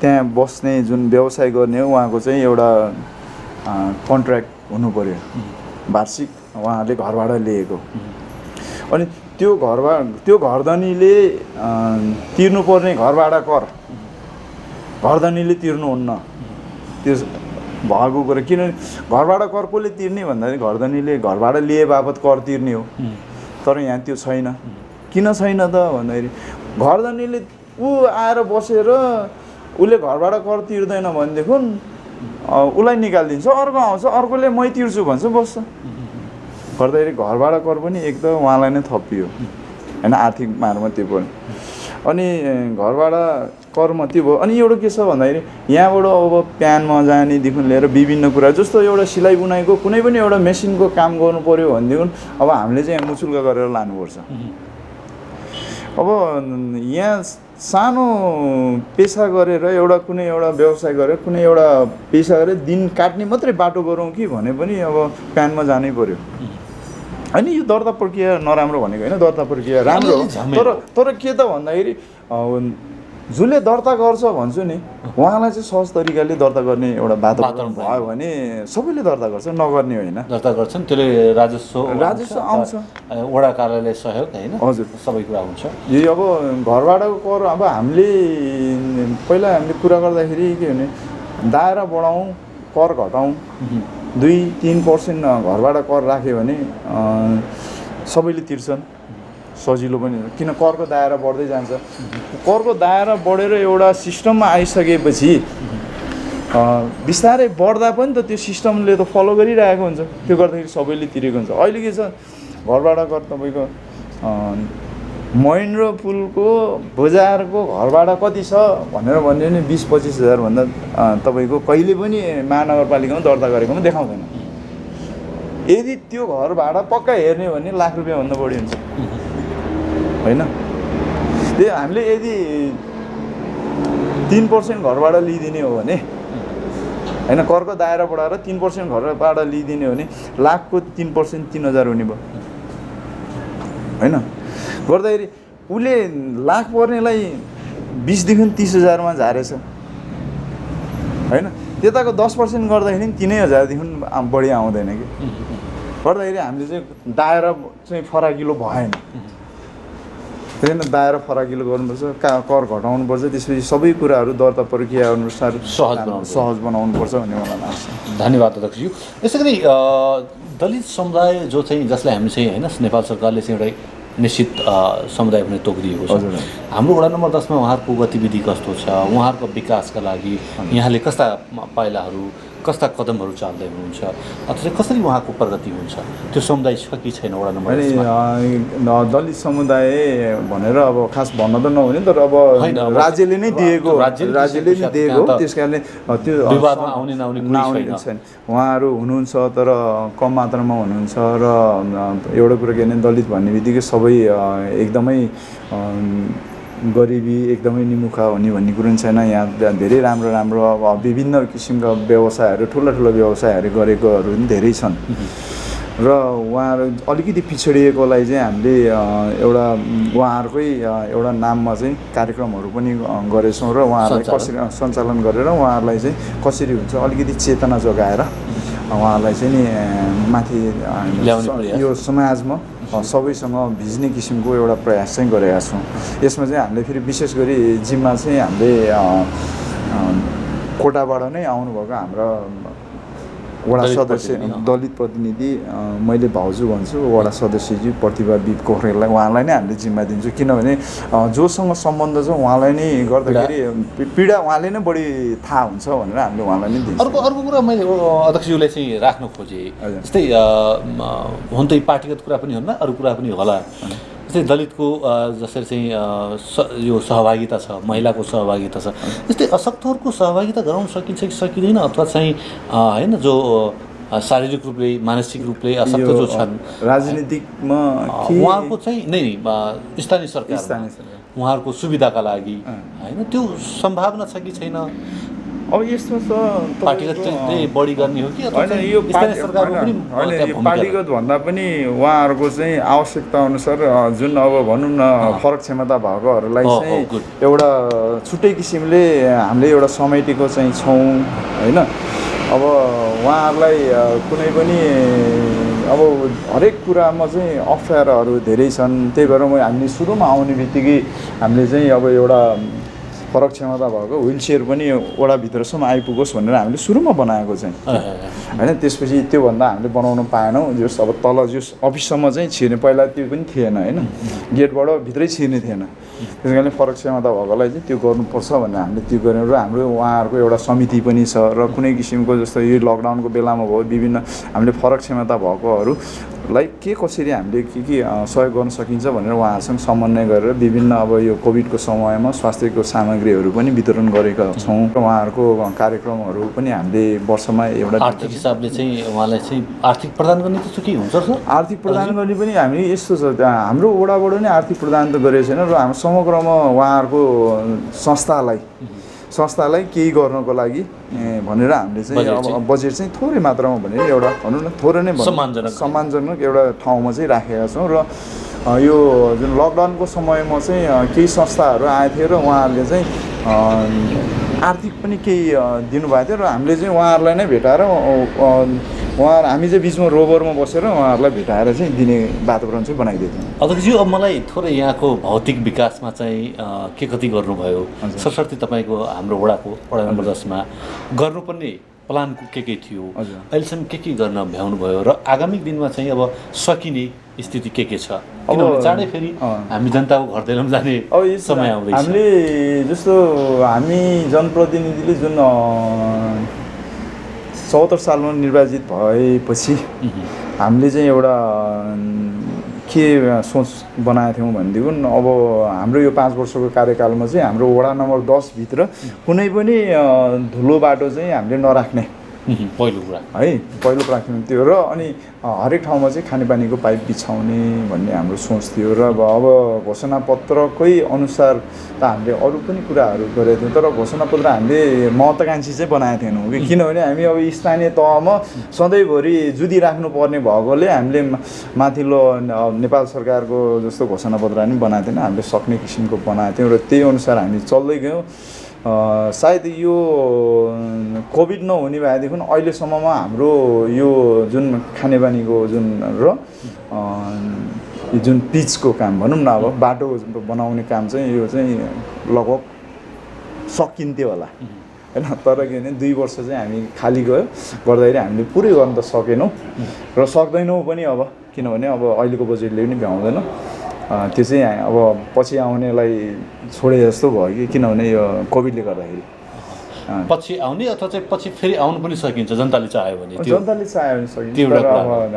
होइन विभिन्न पार्टीहरूसँग कुरा गर्दै जाँदाखेरि सबै तपाईँको जो प्रतिपक्षमा हुनुहुन्छ उहाँको एकदमै सकारात्मक कुराकानी आयो यहाँसम्म अथवा चाहिँ सबैलाई समेटेर लानुभयो भन्ने कुरा पनि आएको छ। के छ आगामी दिनमा चाहिँ अब चाहिँ यहाँका वासीहरू वडा नम्बर 10 का वासीहरूले जनताहरूले कहाँ देख्छन् तपाईँको राजनीतिक अबको पाइला कहाँ हुन्छ? अब यस्तो अब किनकि म एउटा राजनीतिक पृष्ठभूमि भए पनि म चाहिँ अहिलेको अवस्थामा यो कुर्सीमा बस्ने बेलामा कुनै पनि राजनीतिक पृष्ठभूमिलाई नहेरिकन सबैलाई एकनासले नै सबैलाई एउटै नजरले हेर्ने भएको भएर सायद उहाँहरूले त्यो देख्नुभयो होला होइन। अब अनि हामी यहाँ सधैँ बस्नुपर्छ भन्ने छैन किन भन्दाखेरि कसैले 10 वर्ष एउटै ठाउँमा लिइदियो भनेदेखि पनि त्योभन्दा तलकोहरूले 10 वर्ष कुर्ने भने अर्कोले 10 वर्ष लिइदिएला भने अर्कोले 20 वर्ष कुर्नुपर्ने हुन्छ। त्यस कारणले यो समय आएको बेलामा आफूले मौका पाएको एउटा सबैलाई सहयोग गर्ने र प्रत्यक्ष जनतासँग जुझ्ने होइन मौका पाएको बेलामा अब यो भगवान्ले नि भन्नु भाग्यले नि साथ दिएको हो र त्यो बेलामा अब आइयो यो ठाउँ गऱ्यो र जनतासँग प्रत्यक्ष चाहिँ अब मिलेर काम चाहिँ गऱ्यो। अब थियो यसमा फेरि अर्को मान्छे आउला अर्को आउनुपर्छ भन्ने मेरो सोचाइमा चाहिँ त्यो छ। म फर्दर अब कतिसम्म सकिन्छ त्यसपछि अब आफ्नो राजनीतिक पृष्ठभूमि अनुसार कहाँसम्म जान सकिन्छ त्यहाँसम्म कोसिस गरिन्छ। पार्टीले कहाँसम्म जिम्मेवारी दिन्छ, जनताले कता दिन्छ। हजुर हजुर, धेरै धेरै धन्यवाद दिन चाहन्छु अध्यक्षज्यू। स्पष्ट कुरा राखिदिनु भयो। वडा नम्बर 10 का चाहिँ गतिविधि, विकासका गतिविधिदेखि लिएर यहाँका चाहिँ महिला विकास होइन अनि दलितका विकासका कुराहरू समग्र राखिदिनु भयो, समय उपलब्ध गराइदिनु भयो, सहज भइदिनु भयो। धन्यवाद र आभार व्यक्त गर्न चाहन्छौँ र यहाँको राजनीतिक यात्रा जनताको मनमुटुमा बस्नुहोला, यही हामी शुभकामना व्यक्त गर्दछौँ। धन्यवाद।